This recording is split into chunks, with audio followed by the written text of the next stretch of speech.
ಹೊನ್ನ ಶಿಖರಗಳೆಲ್ಲ ಬಹು ಬ್ರಹ್ಮಮಯವೋ ಅದು ನೋಡು ಅಲ್ಲಿದೆ ಶ್ರೀಹರಿನಿಲಯ ಆದಿಶೇಷನ 10,000 ಎಡೆಗಳೆಯವುದು ಅದು ನೋಡು ಅಲ್ಲಿದೆ ಶ್ರೀಹರಿನಿಲಯ ಶ್ರೀಹರಿನಿಲಯ ಶ್ರೀಹರಿನಿಲಯ ಅದು ನೋಡು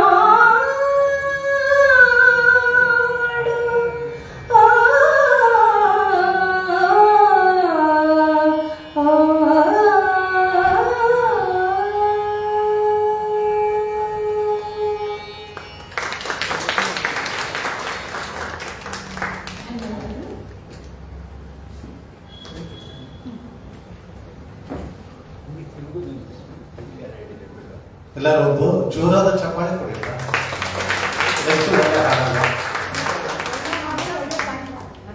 ಕಂಠ ನೋಡಿ ವಿಜಯ ಸೌಂದರ್ಯ ಒಪ್ಪಂಡಲ್ಲಿ ಇನ್ನೊಂದು ಚಪ್ಪಾಳೆ ಕೊಡ್ಬೋದು. ಶ್ರೀಷ್ಮಾ ಸುಕುಮಾರ್ ಈಗ ಅವರಿಂದ ಅನ್ನಮಾಚಾರ್ಯ ಒಂದು ಕೀರ್ತನೆ.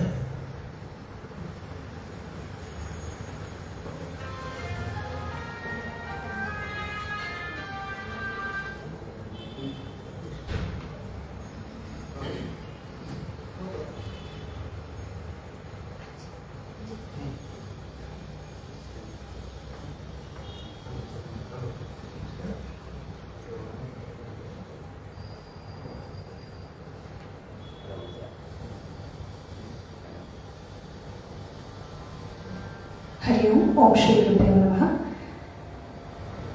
ಎಲ್ಲರಿಗೂ ಶುಭೋದಯ.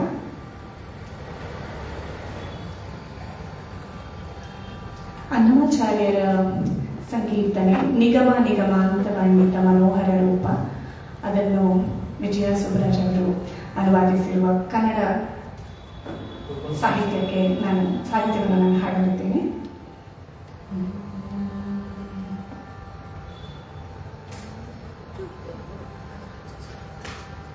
ನಿಗಮ ನಿಗಮಾಂತ ವರ್ಣಿತ ಮನೋಹರ ರೂಪ ನಗರಾಜಧರ ಶ್ರೀ ನಾರಾಯಣ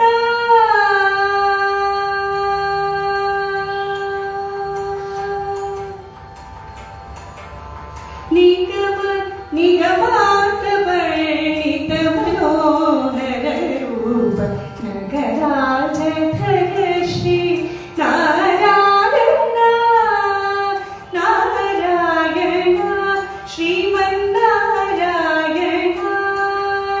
ನಾರಾಯಣ ವೆಂಕಟನಾರಾಯಣ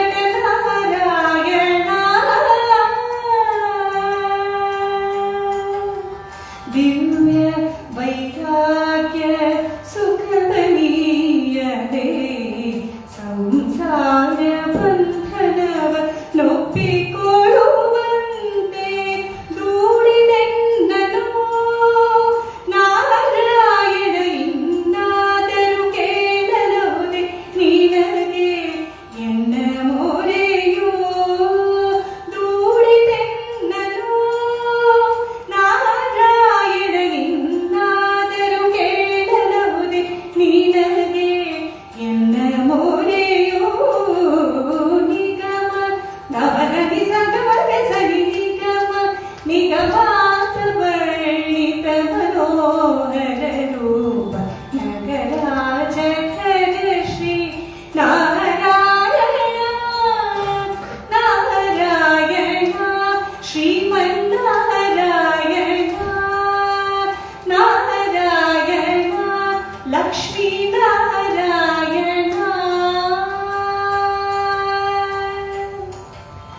ನೀಸಾ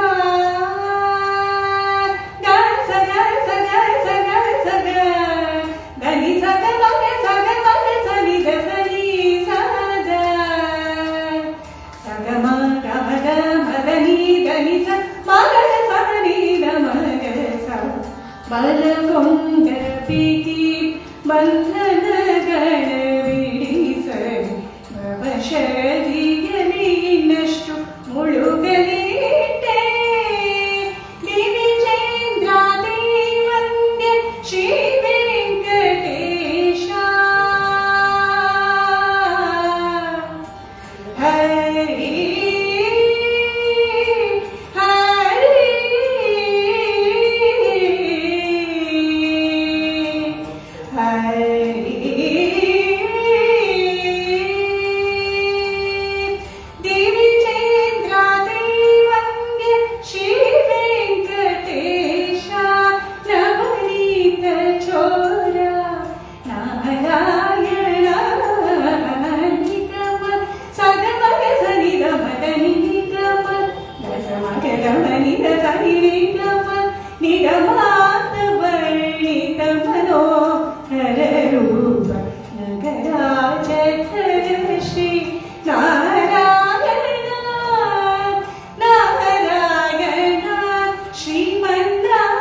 ಈಗ ಕೀರ್ತನೆಯನ್ನ ಬಾಳ ಮುಂದೆ ತಮ್ಮ ಮುಂದೆ ಪ್ರಸ್ತುತಪಡಿಸಿದಂತ ಶ್ರೇಷ್ಠ ಅವರಿಗೂ ಸಹ ವಂದನೆಗಳನ್ನು ಒಂದು ಜೋರಾದ ಚಪ್ಪಾಳೆ. ಮೂರನೆಯ ಕೀರ್ತನೆಯನ್ನ ಸೌಮ್ಯಾನಂದನ್ ಅವರು ಪ್ರಸ್ತುತಪಡಿಸಬೇಕಾಗಿ ಕೋರ್ತಾ ಇದ್ದೇನೆ.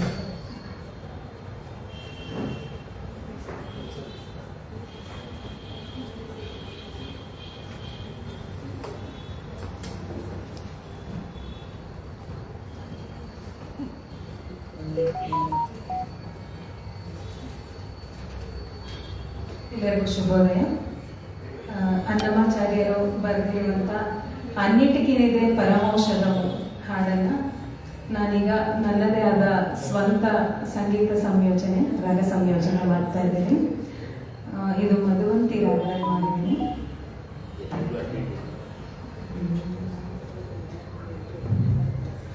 ಎಲ್ಲಕ್ಕೂ ಇದುವೇ ಪರಮೌಷಧ, ಎಲ್ಲಕ್ಕೂ ಇದುವೇ ಪರಮೌಷಧ, ಎನ್ನೋಡು ನಾಮವೇ ಪರಿಶುದ್ಧ ಮೂಲೌಷಧ, ಎಲ್ಲಕ್ಕೂ ಇದುವೇ ಪರಮೌಷಧ.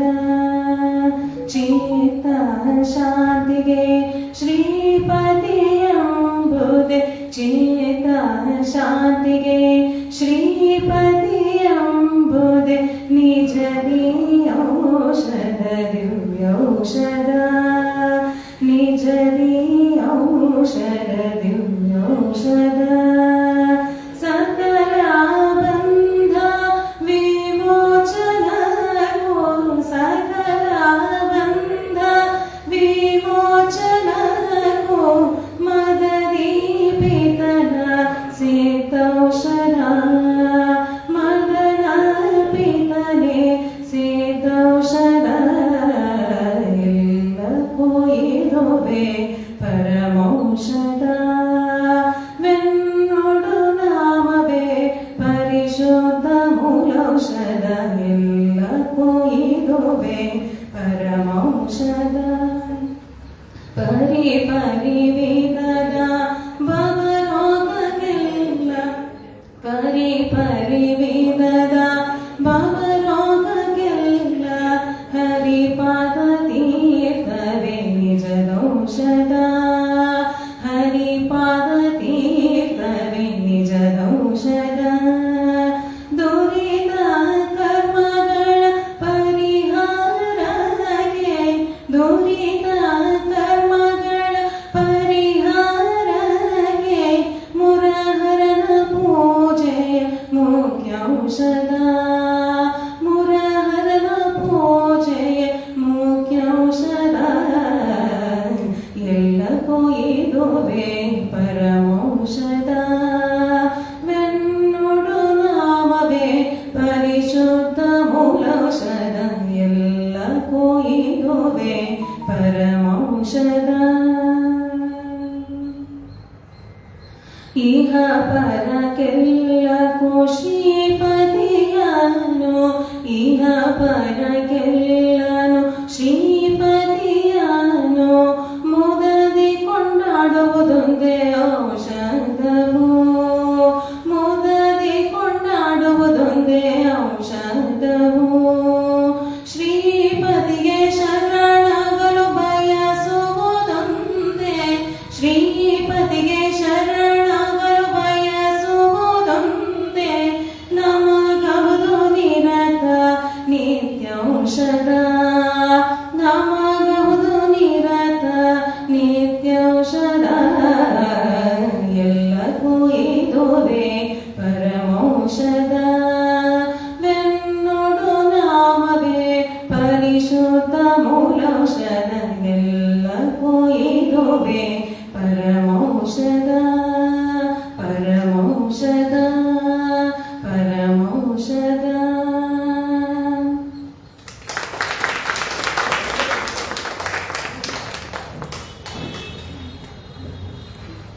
ಸೌಮ್ಯಾನಂದನ್ ಅವರಿಗೆ ಧನ್ಯವಾದಗಳು. ಈಗ ಕೊನೆಯ ಕೀರ್ತನೆಯನ್ನ ತಮ್ಮ ಮುಂದೆ ಪ್ರಸ್ತುತಪಡಿಸಲಿಕ್ಕೆ ಬರ್ತಾ ಇದ್ದಾರೆ ರಂಜಿತಾ ವಿನಯ್ ಅವರು.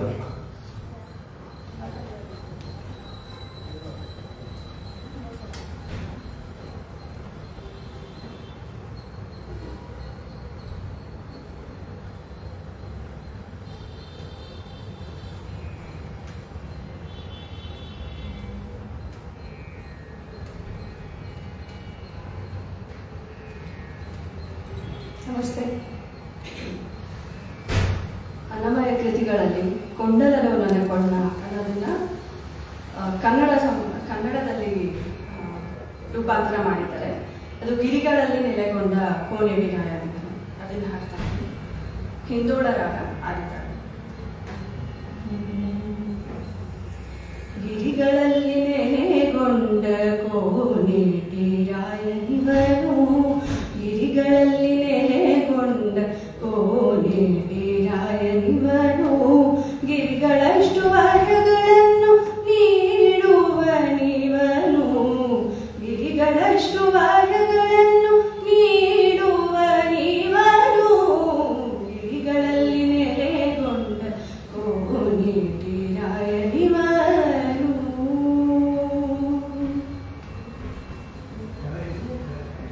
ಕುಂಬಾರದಾಸ ಕುರುವತಿ ನಂಬಿ ಬೇಡಿದೆಲ್ಲ ವರಗಳನ್ನು ನೀಡಿದ ನೀವನು, ಕುಂಬಾರದಾಸ ಕುರುವತಿ ನಂಬಿ ಬೇಡಿದೆಲ್ಲ ವರಗಳನ್ನು ನೀಡಿದ ನೀವನು, ಸಮರ ನಿರತ ತೊಂಡಮಾನದೊರೆಗೆ ಮೇಡಿ ಮೇಡಿದೆಡೆಯಲ್ಲಿ ಪ್ರತ್ಯಕ್ಷನಾದವನು, ಸಮರ ನಿರತ ತೊಂಡಮಾನದೊರೆಗೆ ಮೇಡಿ ಮೇಡಿದೆಡೆಯಲ್ಲಿ ಪ್ರತ್ಯಕ್ಷನಾದವನು,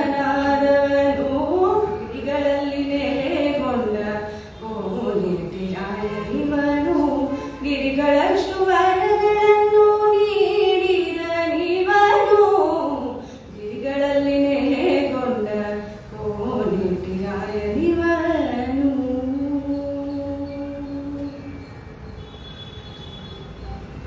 ಸಂಭ್ರಮದಲ್ಲಿ ಅನಂತವರೆಗೆ ಮರಳ ಹೊರೆಯ ಹೊತ್ತು ಹೊರೆಯಿಸಿದವನು, ಸಂಭ್ರಮದಲ್ಲಿ ಅನಂತವರೆಗೆ ಮರಳ ಹೊರೆಯ ಹೊತ್ತು ಹೊರೆಯಿಸಿದವನು, ಸ್ನೇಹ ಭಾವದಲ್ಲಿ ತಿರುಮಲನಂಬಿಯ ಸರಸ ವಿರಸಗಳ ಹಂಚಿಕೊಂಡವನು, ಸ್ನೇಹ ಭಾವದಲ್ಲಿ ತಿರುಮಲನಂಬಿಯ ಸರಸ ವಿರಸಗಳ ಹಂಚಿಕೊಂಡವನು, ಗಿರಿಗಳಲ್ಲಿ ನೆಲೆಗೊಂಡ ಕೋನೇಟಿರಾಯನಿವನು, ಗಿರಿಗಳಷ್ಟು ವರಗಳನ್ನು ನೀಡುವನಿವನು, ಗಿರಿಗಳಲ್ಲಿ ನೆಲೆಗೊಂಡ ಕೋನೇಟಿರಾಯನಿವನು.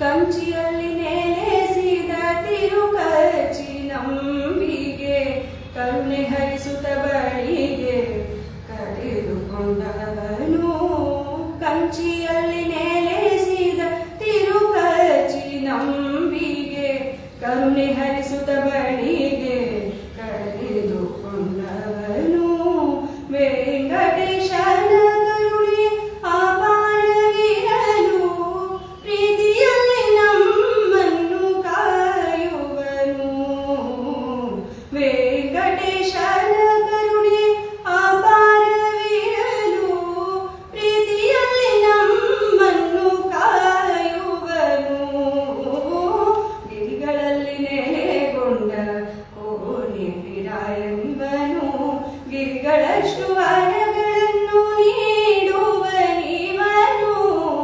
ಗಿರಿಗಳಲ್ಲಿ ನೆಲೆಗೊಂಡ ಗಿರಿಗಳಲ್ಲಿ ನೆಲೆಗೊಂಡ ಗಿರಿಗಳಲ್ಲಿ ನೆಲೆಗೊಂಡ ಕೋನೇಟಿರಾಯನಿವನು.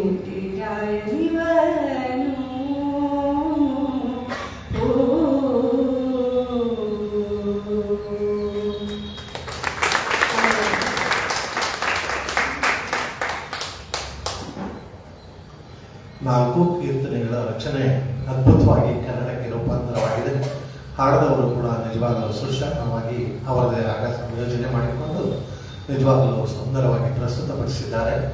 ಅವರಿಗೆ ಈಗ ಪುಷ್ಪಗುಚ್ಛವನ್ನು ವಿಜಯ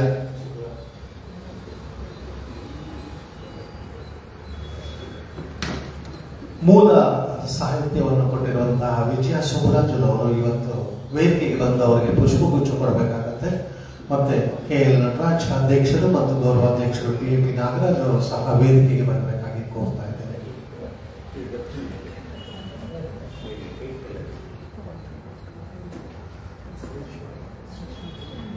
ಶ್ರೀಶ್ವ ಮೇಲ್ ಬನ್ನಿ.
ಈಗ ಈ ಕಾರ್ಯಕ್ರಮದ ಎರಡನೇ ಭಾಗ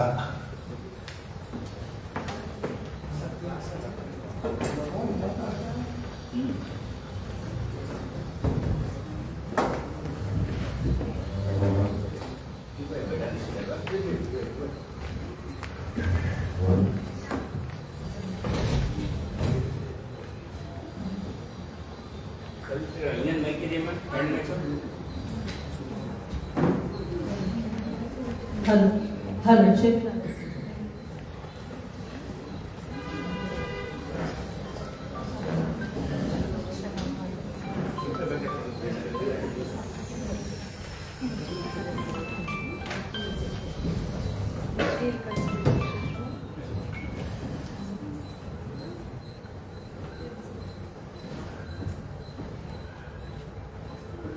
ಆದರೆ ಈಗ ಸಂವಾದದ ಕಾರ್ಯಕ್ರಮಕ್ಕೆ ಮುನ್ನ ತಮ್ಮೆಲ್ಲರನ್ನ ಸ್ವಾಗತಿಸಿ ಪ್ರಾಸ್ತಾವಿಕವಾಗಿ ಕೆಲವು ಮಾತುಗಳನ್ನು ಸುಮಾ ಮೇಡಮ್ ಮೇಲ್ಗಡೆ ಬಂದ್ಬಿಡಿ.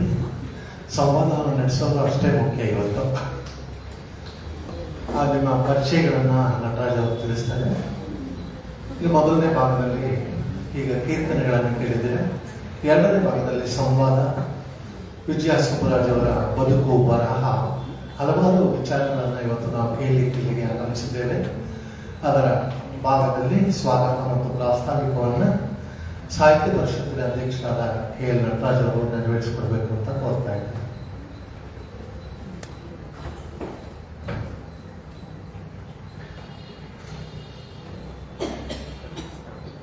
ಡಾಕ್ಟರ್ ವಿಜಯ ಸುಬ್ಬರಾಜ್ ಅವರೇ, ಸುಮಾ ಸದಸ್ಯರೇ, ಈ ಕಾರ್ಯಕ್ರಮದಲ್ಲಿ ಬಂದಿರುವ ಎಲ್ಲ ಗಣ್ಯರೇ, ನನ್ನ ನಮಸ್ಕಾರಗಳು.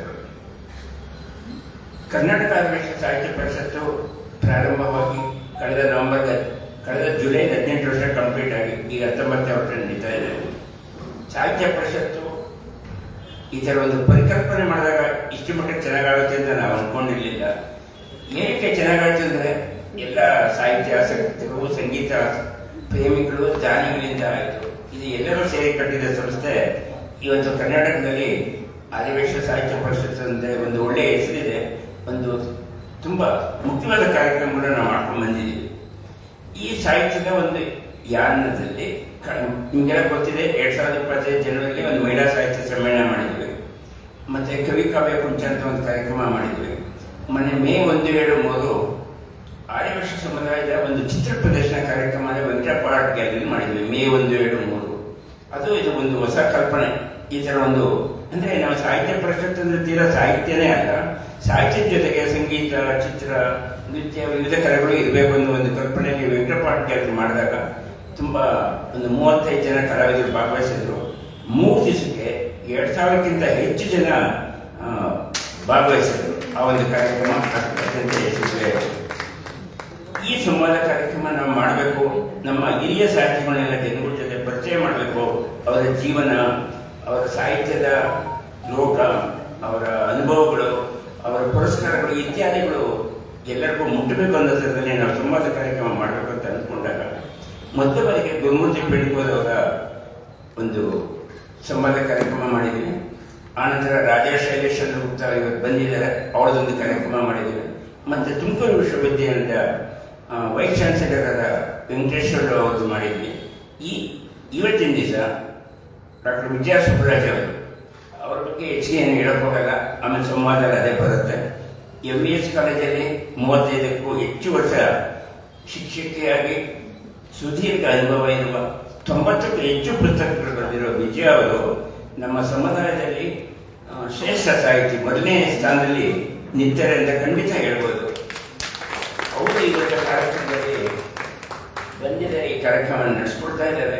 ಮೇಡಮ್, ನಿಮಗೆ ಸುಸ್ವಾಗತ, ಆತ್ಮೀಯ ಸುಸ್ವಾಗತ. ಈ ಸಂವಾದನ ಮಾಡಬೇಕು ಅಂದಾಗ ಅವರು ಒಂದು 3-4 ಹಂತದಲ್ಲಿ ಅವರ ಜೀವನ ಪಯಣ, ವಿದ್ಯಾಭ್ಯಾಸ, ಅವರ ಅನುಭವಗಳು ಈ ಥರದ್ದೆಲ್ಲ ಅವರಿಂದ ಹೊರಹೊಮ್ಮಬೇಕು, ಅದು ತೆರವು ಬರೋ ಥರ ಮಾಡಬೇಕು ಅಂದಾಗ ನಾವು ಯೋಚನೆ ಮಾಡಿದಾಗ ನಮ್ಮ ಸಂಘಟನೆಯ ಪ್ರತಿಭಾನ್ವಿತೆ, ಕರ್ನಾಟಕ ಸಾಹಿತ್ಯ ಅಕಾಡೆಮಿಯ ಸದಸ್ಯೆ, ಲೇಖಕಿಯ ಸಂಘದ ಕಾರ್ಯದರ್ಶಿ, ಲೇಖಕಿ ಸುಮಾ ಸತೀಶ್ ಅವರು ಕೇಳ್ಕೊಂಡ್ವಿ. ಅವರು ಸಂತೋಷದಿಂದ ಒಪ್ಕೊಂಡು ವಿಜಯ ಸುಬ್ರಾಜ್ ಅವ್ರ ಮನೆಗೆ ಹೋಗಿ ಮಾಹಿತಿಗಳೆಲ್ಲ ತಗೊಂಡು ಅವ್ರ ಬಗ್ಗೆ ಸಾಕಷ್ಟು ಅಧ್ಯಯನ ಮಾಡಿ ಈ ಒಂದು ಕಾರ್ಯಕ್ರಮ ಮಾಡ್ತಾ ಇದ್ದಾರೆ. ಸುಮಾ ಸತೀಶ್ ಅವರು ಕೂಡ ಈ ಕಾರ್ಯಕ್ರಮಕ್ಕೆ ನಮ್ಮ ಗೌರವ ಅಧ್ಯಕ್ಷರಾದ TP ನಾಗರಾಜ್ ಅವರು, ಹಿರಿಯ ಪತ್ರಕರ್ತರಾದ ರಾಜಾ ಶೈಲೇಶ್ ಗುಪ್ತಾ ಅವರು, ಮತ್ತೆ ಸಮುದಾಯದ ಅನೇಕ ಬಂಧುಗಳು, ಸಾಹಿತ್ಯಾಸಕ್ತರು ಎಲ್ಲರೂ ಬಂದಿದ್ದೀರಾ. ಒಬ್ಬೊಬ್ಬರ ಹೆಸರು ಹೇಳ್ಬೋದು, ಕೆಲವು ಹೆಸರು ಬಿಟ್ಟೋಗೋ ಚಾನ್ಸಸ್ ಇರುತ್ತೆ. ಹಾಗಾಗಿ ಯಾರ ಹೆಸರನ್ನೇ ಹೇಳಕ್ ಹೋಗೋದಿಲ್ಲ. ಈ ಒಂದು ಕಾರ್ಯಕ್ರಮದಲ್ಲಿ ಕೊನೆಯ ತನಕ ಇದ್ದು ಒಂದು ಈ ಸಂವಾದ ಕಾರ್ಯಕ್ರಮನೇ ಯಶಸ್ವಿಗೊಳಿಸಬೇಕು, ಸಂಪನ್ನಗೊಳಿಸಬೇಕು. ನಮ್ಮ ವಿಜಯ ಮೇಡಮ್ ಅವರ ಸಾಧನೆಯನ್ನು ನಾವೆಲ್ಲ ಕೇಳಿ ತಿಳ್ಕೊಂಡ ಅಂತ ಹೇಳಿ ನಿಮ್ಮೆಲ್ಲರಿಗೂ ಗೌರವಪೂರ್ವಕವಾಗಿ ಸ್ವಾಗತ ಮಾಡ್ತೀನಿ. ನಮ್ಮ ಕಾರ್ಯಕಾರಿ ಸಮಿತಿಯವರು ಕೆಲವರು ಬಂದಿದ್ದಾರೆ. ನಾವು ಸಾಮಾನ್ಯ ಪ್ರಯೋಜನ ಕೇಳ್ತೀವಿ, ನಾನು ಯಾವುದಾದ್ರು ಮದುವೆಗಳು ಇಲ್ವಾ, ಆ ಥರ ಏನಾದ್ರು ಇದೆಯಾ ಅಂತ ಈ ಸತಿ ಕೇಳಲಿಲ್ಲ.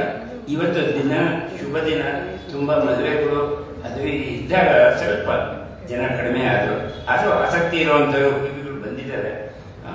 ನಮ್ಮ ಎಲ್ಲ ಕಾರ್ಯಕಾರಿ ಸಮಿತಿಯವರಿಗೆ, ಸಂಗೀತ ಆಸಕ್ತರಿಗೆ, ಸಾಹಿತ್ಯ ಆಸಕ್ತರಿಗೆ, ಅಭಿಮಾನಿಗಳಿಗೆ, ನಮ್ಮ ಪ್ರಧಾನ ಕಾರ್ಯದರ್ಶಿ ಅಶೋಕ್ ಅವರಿಗೆ ಎಲ್ಲರಿಗೂ ಸುಸ್ವಾಗತ ಮಾಡಿ ನಾನು 2 ಮಾತು ಮುಗಿಸ್ತೀನಿ. ಎಲ್ಲರಿಗೂ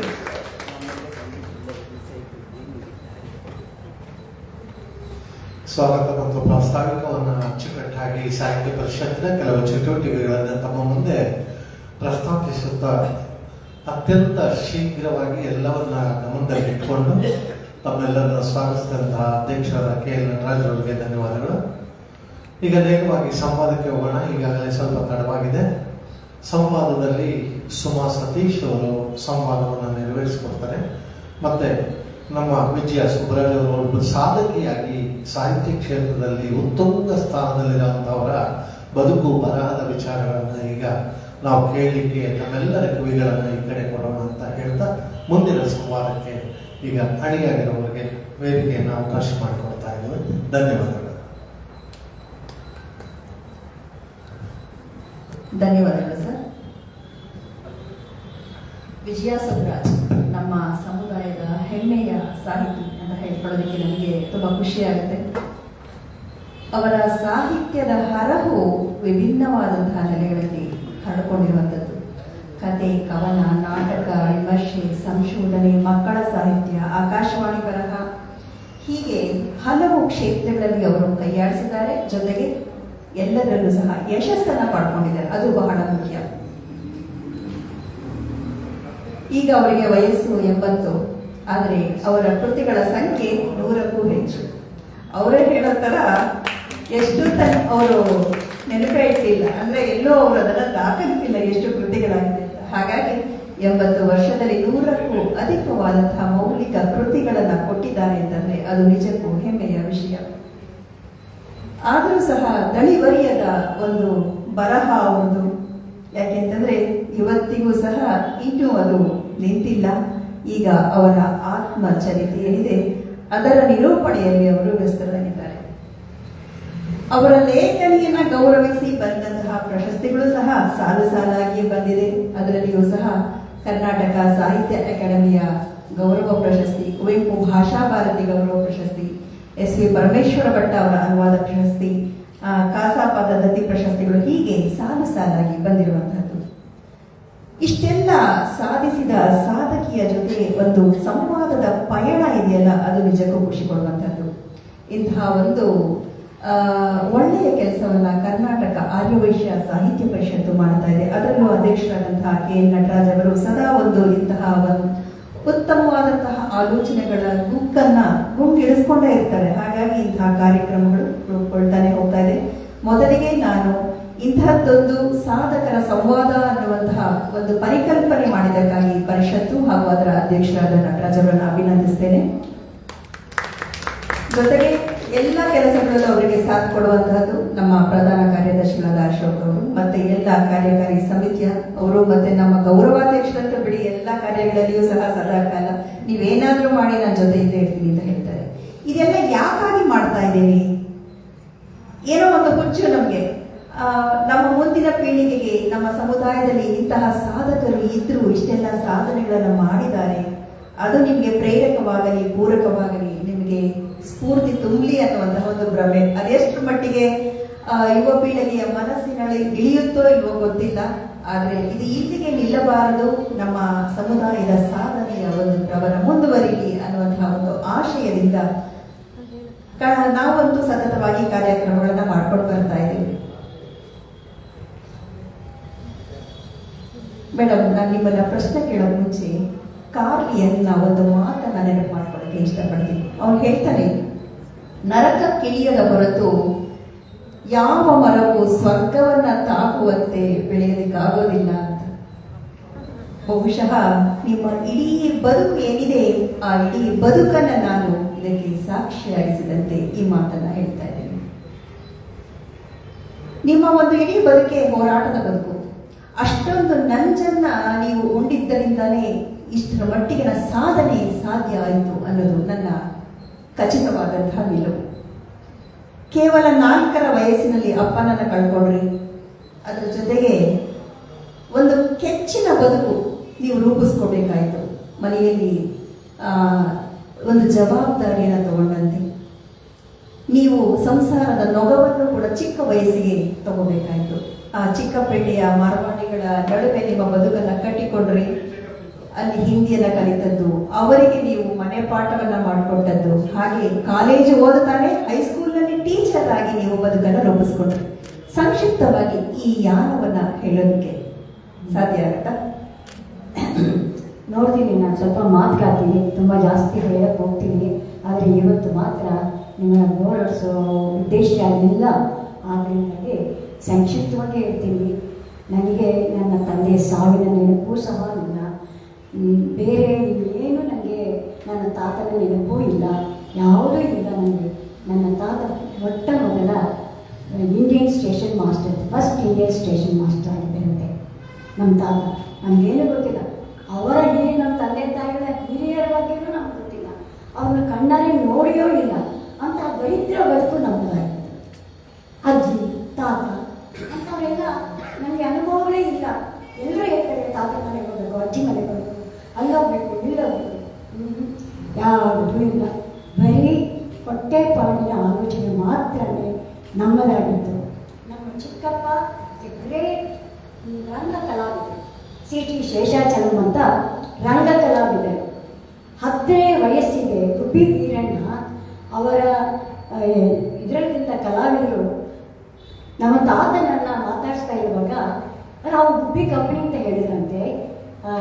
ಅದು ಅವಾಗ ಹೇಳಿದಂತೆ ಗುಬ್ಬಿ ಕಂಪನಿ ಯಾರ್ಯಾರು ಒಳ್ಳೆಯವರಿದ್ದಾರೆ, ವೀರಣ್ಣ ಅವರು ಮಕ್ಕಳ ಕಂಪನಿ ಸ್ಟಾರ್ಟ್ ಗುಬ್ಬಿ ಬಾಯ್ಸ್ ಕಂಪನಿಯನ್ನು ಶುರು ಮಾಡಬೇಕು ಅಂತ ಇದ್ದೀನಿ.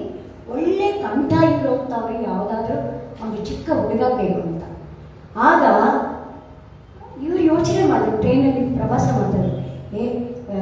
ನೋಡಪ್ಪ ಅಂತ ಹೇಳಿ ನಮ್ಮ ತಾತ ಅವರ ಮಗನ ಬಗ್ಗೆ ಹೇಳಿದರು, ತುಂಬ ಚೆನ್ನಾಗಿ ಮಾಡ್ತಾರೆ, ಕಂಠಶ್ರೀ ತುಂಬ ಚೆನ್ನಾಗಿದೆ ಅಂತ. ನೀವು ದಯವಿಟ್ಟು ಗುಬ್ಬಿ ವೀರಣ್ಣ ಹತ್ರ ಕರ್ಕೊಂಡು ಬನ್ನಿ, ಅವರು ಗುಬ್ಬಿ ಬಾಯ್ಸ್ ಕಂಪನಿ ಅಂತ ಶುರು ಮಾಡಬೇಕು ಅಂತ ಇದ್ದಾರೆ. ಇವರು ಬಂದರೆ ನಾಳೆನೇ ನಾವು ಗುಬ್ಬಿ ಬಾಯ್ಸ್ ಕಂಪನಿ ಶುರು ಮಾಡ್ತೀವಿ ಅಂತ. ಹಾಗಾದರೆ ಪ್ರಯತ್ನ ಪಡ್ತೀವಿ. ಆದರೆ ಗುಬ್ಬಿ ವೀರಣ್ಣನೇ ಸ್ವತಃ ಬಂದು ನಮ್ಮ ತಾತನ ಕೇಳ್ಕೊಂಡಂತೆ, ನಿಮ್ಮ ಮಗನನ್ನು ನಾನು ಮಾಡಿದ್ದೆ ಆಗ್ತಿಲ್ಲ ಸರ್, ಅವ್ನ ವಿದ್ಯಾಭ್ಯಾಸ ಎಲ್ಲ ಏನಾಗಬೇಕು ಸರ್, ಈಗಲೇ ನಾಟಕ ಕಳಿಸ್ಬಿಟ್ರೆ ಅಂತಂದರೆ ಏನು ಯೋಚನೆ ಮಾಡ್ತೀವಿ, ಅವನ ವಿದ್ಯಾಭ್ಯಾಸ ನೋಡ್ಕೊತೀವಿ, ನಾವು ಕೇಳಿದ್ದೀವಿ ತುಂಬ ಚೆನ್ನಾಗಾಗುತ್ತೆ ಅಂತ. ನಮ್ಮ ಚಿಕ್ಕಪ್ಪ 10 ವರ್ಷದ ಹುಡುಗ ಹಾಡಿದ್ದೆ ವೀರಣ್ಣ ಮೊಣಗಾಲು ನಮ್ಮ ತಾತನ ಕಾಲಿಟ್ಕೊಂಡಿದ್ದೆ. ಸೊ ತಪ್ಪನೇ ಹಾಕಬೇಕಾಯ್ತು. ಗುಬ್ಬಿ ಬಾಯ್ಸ್ ಕಂಪನಿಯನ್ನು ನಮ್ಮ ಚಿಕ್ಕಪ್ಪ ಹ್ಞೂ ಅಂತಂದರೆ ಮಾತ್ರ ಶುರು ಮಾಡ್ತೀವಿ ಅಂತ ಹೇಳಿ ಸರಿ ನಮ್ಮ ತಾತ ಕೊನೆಗೆ ಒಪ್ಕೊಂಡ್ರು. ಅವರ ಹೋದದ್ದೇನೆ ಒಂದು ಗುಬ್ಬಿ ಬಾಯ್ಸ್ ಕಂಪನಿ ಶುರುವಾಯಿತು. ಗುಬ್ಬಿಯಲ್ಲಿ ಬಹಳ ವರ್ಷಗಳ ನಡೀತು. ಅವರು ಯಾವುದಕ್ಕಿಲ್ಲೂ ಕೂಡ ಕಂಠಶ್ರೀಗೆ ನಾಲ್ಕು ಮಾಡಿ ಸಿನಿಮಾದಲ್ಲೂ ಮಾಡಿದ್ರು, ನಾಟಕಗಳಲ್ಲೂ ಮಾಡಿದ್ರು, ನಾಟಕದ ಮೇಷ್ಟ್ರು ಆದರು. ಅವರು ನಮ್ಮ ತಂದೆ ಏನಂದ್ರು ಅಂದರೆ ಅವನನ್ನು ಕರ್ಕೊಂಡು ಬಂದಿರಬೇಕು. ಕರ್ಕೊಂಡು ಬಂದರು. ಕರ್ಕೊಂಡು ಬಂದ ಮದುವೆ ಮಾಡಿದ್ರು 3 ತಿಂಗಳಿಗೇನೆ ನಮ್ಮ ಕಥೆ. ಸೊ ಹೀಗೆ ಅನೇಕ ಸನ್ನಿವೇಶಗಳಿವೆ. ಒಂದಾದ ಮೇಲೊಂದು ಗೇಟುಗಳು ಬೀಳ್ತಾನೆ ಬಂತು. ಅದು ಏನು ನಮ್ಮ ಮಕ್ಕಳಿಗೆ ಅನಿಸುತ್ತೋ ಏನೋ ಗೊತ್ತಿಲ್ಲ. ಅವರು ಫಿಲಿಂ ಡಿಸ್ಟ್ರಿಬ್ಯೂಟರ್ ನಮ್ಮ ತಂದೆ. ಫೋನಿಕ್ಸ್ ಫಿಲಿಂ ಡಿಸ್ಟ್ರಿಬ್ಯೂಷನ್ ಅಂತ ಆಫೀಸು ಗಾಂಧಿನಗರ. ಅದು ಆ ಥರ ಫಸ್ಟ್ ಕನ್ನಡ ಮೂವಿ ಸತಿ ಸುಲೋಚನಾ ವಾಸ್ ಸ್ಟಾರ್ಟೆಡ್ ಡೈರೆಕ್ಟ್ ಮಾಡಿ ತಂದದ್ದು ತಂದೆ ಸತಿ ಸುಲೋಚನಾ ಅಂತ 1934ರಲ್ಲಿ ಅದು ರಿಲೀಸ್ ಆಗೋದು. ಸೊ ತಂದೆ ಸಿನಿಮಾ, ಚಿಕ್ಕಪ್ಪ ನಾಟಕ, ಇನ್ನು ನಮಗೆ ಹೊಟ್ಟೆ ಹೊಡೆಯೋದ್ರ ಜೊತೆಗೆ ನನಗೆ ತುಂಬ ಇದೆ. ನಮ್ಮ ಅಕ್ಕನೂ ತುಂಬ ಚೆನ್ನಾಗಿ ಆಡೋದು. ನಾನು ಸ್ವಲ್ಪ ಆಡ್ತಾ ಇದ್ದೆ, ಡ್ಯಾನ್ಸು ಮಾಡ್ತಾಯಿದ್ದೆ. ಡ್ಯಾನ್ಸ್ ಅಂದರೆ ಕಲ್ತದ್ದಲ್ಲ, ಡ್ಯಾನ್ಸಿಗೆ ಹೋಗೋದು, ಅವ್ರನ್ನ ಇನ್ವಿಟೇಟ್ ಮಾಡೋದು. ಹಿಂಗೆ ಮಾಡಬೇಕು ಭಾವ ಬರಬೇಕು, ಕಾಣೋ ಟೈಮ್ ಇರಬೇಕು. ಇದೆಲ್ಲವನ್ನ ನೋಡಿ ಕಲಿತದ್ದೇ ಹೊರತು ಗುರುಗಳಿಂದ ಪಡೆದದ್ದಲ್ಲ. ಅವರು 10 ರೂಪಾಯಿ ಸಂಗೀತ ಕಲಿಯೋಕ್ಕೆ ಬೇಕಾಗುತ್ತೆ, 10 ರೂಪಾಯಿ ತಿಂಗಳಿಗೆ ಕೊಡೋಕ್ಕೆ ಎಲ್ಲ ಆಗುತ್ತೆ. ಕೊಡೋಕೆ ಆಗಲಿಲ್ಲ, ಕಲಿಯಿಲ್ಲ. ವೀಣೆ ಕಲಿಬೇಕು ಅಂತ ಅಲ್ಲ, ಸಂಗೀತ ಕಲಿಬೇಕು ಆಗಲಿಲ್ಲ. ಇಲ್ಲಿ ನೋಡಿ ಸ್ವತಂತ್ರವಾಗಿ ನಾನೇನು ಕಲಿಯಲಿಕ್ಕೆ ಸಾಧ್ಯ ಆಗುತ್ತೆ ಅಂತ ಆವಾಗಿಂದ ಒಂದು ಹಠ ಶುರುವಾಯಿತು. ಪ್ರತಿಯೊಂದನ್ನು ನಾನು ಕೇಳ್ತಾ ಅದನ್ನು ರೂಢಿಸ್ಕೊಂಡೆ. ಅದೇನೋ ಟೇಬಲ್ ದಯೆಯಿಂದ ನೃತ್ಯ, ಸಂಗೀತ, ನಾಟಕ, ಸಾಹಿತ್ಯ ಈ 4 ಕ್ಷೇತ್ರಗಳಲ್ಲಿ ನನ್ನ ಛಾಪನ್ನು ಮೂಡಿಸಬೇಕು ಅನ್ನುವ ಒಂದು ಜಿದ್ದಿನಿಂದ, ಹಠದಿಂದ ಅದನ್ನು ಸಾಧಿಸಿರಬೇಕು ಅಂತ ಇವಳಂತವ್ರು ಏನಾದರೂ ನೋಡಿದರೆ, ಗಮನಿಸಿದರೆ ಗಮನಕ್ಕೆ ಬರುತ್ತೆ. ಇಲ್ಲಾಂದರೆ ನಾನು ಗಮನಿಸಬೇಕಾದಷ್ಟು ದೊಡ್ಡವಳೇ ನಾನು. ಈಗ ಸಿನಿಮಾ ಆ್ಯಕ್ಟ್ರೆಸ್ಸು, ಸಿನಿಮಾ ಸಿಂಗರ್ಸ್ ಮುಗಿಸಕ್ಕಂತ ಇಲ್ಲ. ಆದರೂ ಕೂಡ ಸಂಗೀತನೂ ಕಲಿತೆ, ಹಿಂದೂಸ್ತಾನಿನೂ ಕಲಿತೆ, ಕರ್ನಾಟಕನೂ ಕಲಿತೆ. ಹಾಗೆ ನೋಡೋಣ ಏನಾಗಲ್ಲ. ಸೊ ಕರ್ನಾಟಕ ಸಂಗೀತದ ಜೊತೆಗೆ ಹಿಂದೂಸ್ತಾನಿ ಸಂಗೀತ ಕೂಡ ಕಲಿತೆ. ಸೊ ನನಗೆ ಅದರಿಂದ ಅನಿಸಿದ್ದೇನು, ನನ್ನ ಆಸೆಗಳನ್ನು ನಾನು ತಿಳಿಸ್ಕೋಬೋದು. ನನಗೆ ಛಲ ಇರಬೇಕು, ಇದನ್ನು ನಾನು ಮಾಡಲೇಬೇಕು. ಮೊದಲಿಂದಲೂ ನಾನು ಹಠ ಮಾಡಬೇಕು ಮಾಡ್ತೀನಿ.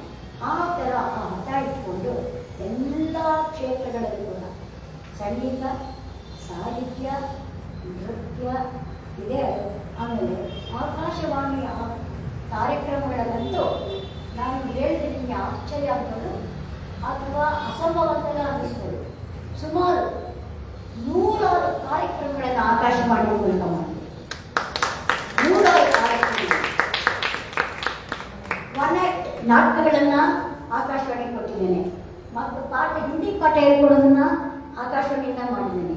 ಪ್ರಬಂಧಗಳನ್ನು ಮಂಡಿಸೋದನ್ನ ಆಕಾಶವಾಣಿಯಿಂದ ಮಾಡಿದ್ದೇನೆ. ಹೀಗೆ ಎಷ್ಟೊಂದು ಕಾರ್ಯಕ್ರಮಗಳನ್ನು ಆಕಾಶವಾಣಿಗೆ ಮಾಡಿ ಕೊಟ್ಟಿದ್ದೇನೆ. ಜೊತೆಗೆ ಸಂಗೀತ ಆತಲ್ಲ, ರೇಡಿಯೋ ಸಂಗೀತ ಅದರ ಆಯ್ಕೆಗೆ ನಾನೇನು ಸಂಗೀತ ಅಷ್ಟು ಪರ್ಫೆಕ್ಟ್ ಕಲ್ತವಲ್ಲ, ಆದರೂ ಕೂಡ ನನ್ನನ್ನು ತೀರ್ಪುಗಾರರಾಗಿ ಹಾಕಿದೆ. ಆದರೆ ನಾಟಕ ನಮಗೆ ಬರ್ಕೊಡ್ಬೇಕು ಅಂತ ಶ್ರೀ ಪೃಥ್ವಿ ವಲ್ಲಭ ಅನ್ನೋ ಸುಮಾರು ಫುಲ್ ಲೆಂತ್ ನಾಟಕ 13 ಎಪಿಸೋಡ್ಸ್ ಆಯಿತು. 13 ಎಪಿಸೋಡ್ಸನ್ನು ಆಕಾಶವಾಣಿ ಪ್ರಸಾರ ಮಾಡಿ ಅದು ಬುಕ್ಕಾಗಿಯೂ ನಾನು ಪ್ರಯತ್ನ ಮಾಡಿದ್ದೇನೆ. ಸೊ ಹೀಗೆ ಎಲ್ಲವನ್ನೂ ನಾನು ಮಾಡೋದು. ನಾನು ಓದಿದ್ದು BSc science, botany, zoology, chemistry. ಆದರೆ ಡಾಕ್ಟರ್ ಆಗಬೇಕು ಮತ್ತೆ ಏನಾದರೂ ಮಾಡಿ ನಾನು ಡಾಕ್ಟ್ರೇಟ್ ತಗೋಬೇಕು. ಡಾಕ್ಟ್ರೇಟ್ ಬಗ್ಗೆ ಮಾಡಬೇಕು ಅಂತಂದರೆ ರಿಸರ್ಚ್ ಮಾಡಬೇಕು, ಪ್ರಾಕ್ಟಿಕಲ್ಸ್ ಹೋಗಬೇಕು, ಅದೆಲ್ಲ ಮಾಡಬೇಕು. ಆಗೋದಿಲ್ಲ. ಮನೆ ಬಿಟ್ಟು ಹೋಗೋದಿಲ್ಲ. ಮನೆಯಲ್ಲಿ ಪಾಠ ಹೇಳ್ಕೊಟ್ಟು 9-10 ಗಂಟೆಗೆ ನಾನು ಸ್ಕೂಲ್ಗೆ ಹೋಗ್ತೇನೆ. ಕಾರ್ಪೊರೇಷನ್ ಗರ್ಲ್ಸ್ ಹೈಸ್ಕೂಲಲ್ಲಿ ಹೋಗ್ತೇನೆ. ಹೀಗೆ ನನಗೆ ಬೇಕಾದನ್ನೆಲ್ಲ ನಾನು ಸಾಧಿಸ್ಕೊಂಡೆ.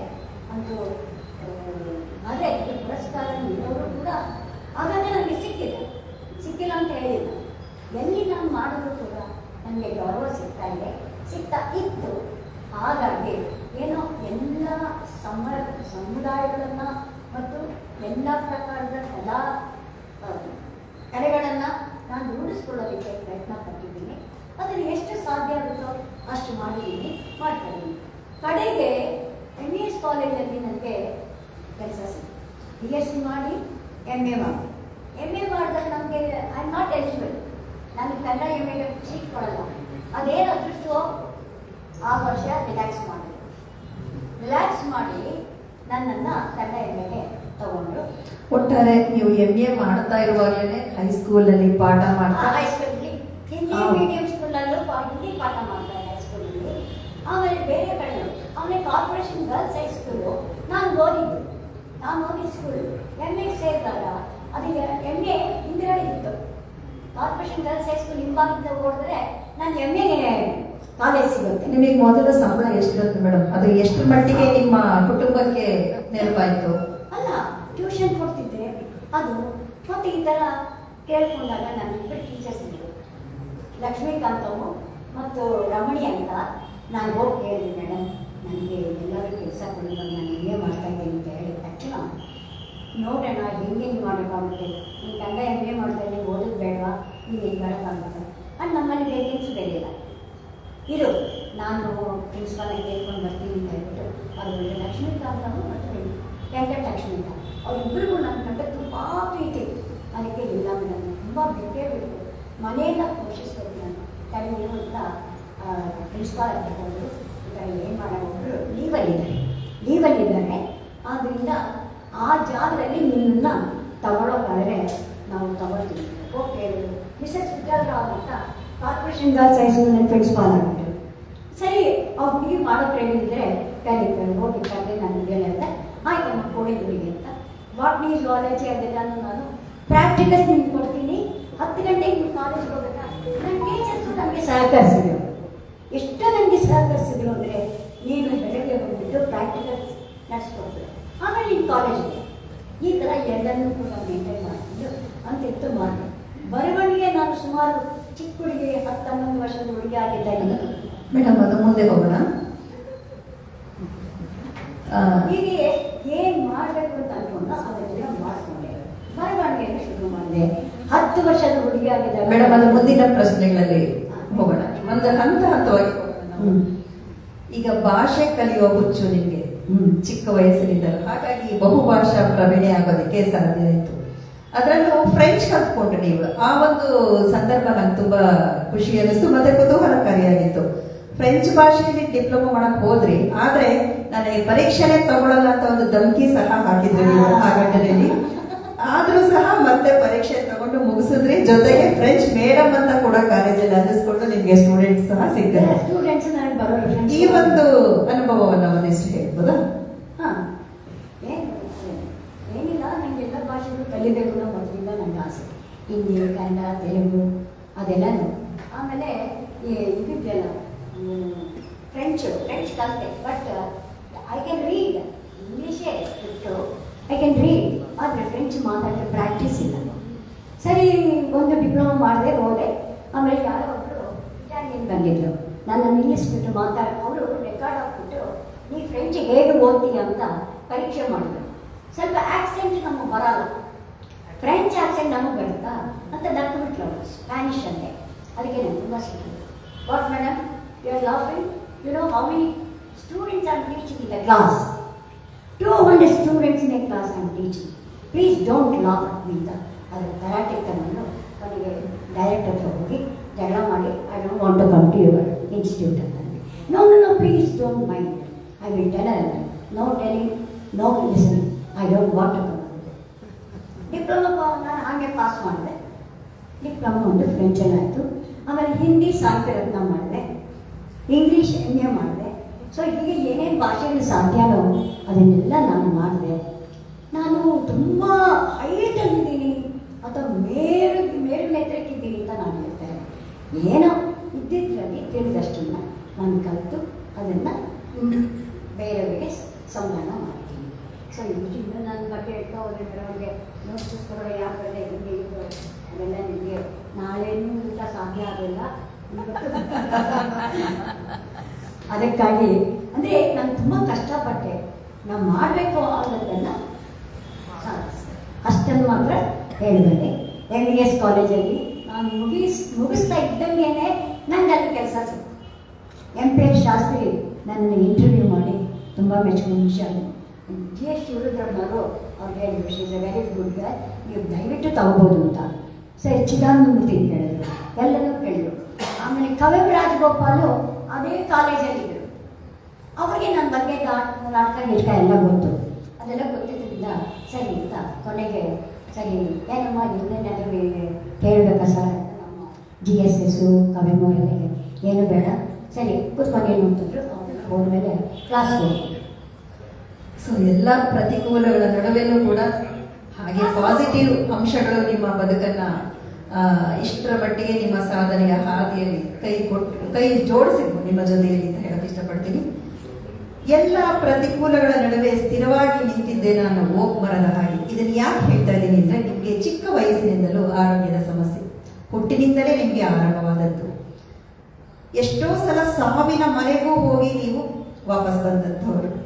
ಹಾಗಾಗಿ ಅವುಗಳ ಜೊತೆ ಹೋರಾಡ್ತಾನೆ ನೀವು ಪ್ರವೃತ್ತಿಯನ್ನ ಜೊತೆಗೆ ನಿಮ್ಮ ಸಂಸಾರವನ್ನ ಕೂಡ ತೂಗಿಸಿಕೊಂಡು ಹೋಗ್ಬೇಕಾದ್ರೆ ಸವಾಲು ಇತ್ತು ಸಾಕಷ್ಟು. ಅಂದ್ರೆ ಕಣ್ಣಿನ ಸಮಸ್ಯೆ ಇರಬಹುದು, ಎಂಟಿ ಇರಬಹುದು, ಕಾಲಿಗಾದಂತಹ ಅಪಘಾತ ಸಾಲಾಗಿ, ಗರ್ಭಕೋಶದ ಸಮಸ್ಯೆ, ಎಸಿಡಿಟಿ, ಇಷ್ಟೆಲ್ಲ ಒಂದಲ್ಲ ಎರಡಲ್ಲ ಇಷ್ಟು ಸಮಸ್ಯೆಗಳನ್ನ ನೀವು ಅಂದ್ರೆ ಈ ಮಿತಿಗಳಾಗಿತ್ತು. ಆ ಮಿತಿಗಳನ್ನ ಮೀರ್ತಾನೆ ನೀವು ಹೇಗೆ ನಿಮ್ಮ ಬದುಕನ್ನ ಅರಳಿಸ್ಕೊಂಡ್ರಿ? ಅಂದ್ರೆ ಒಂದು ನಾನು ಗಮನಿಸಿರೋದು ಛಲ ಇರಬೇಕು. ನಾನು ಇದನ್ನು ಮಾಡಲೇಬೇಕು.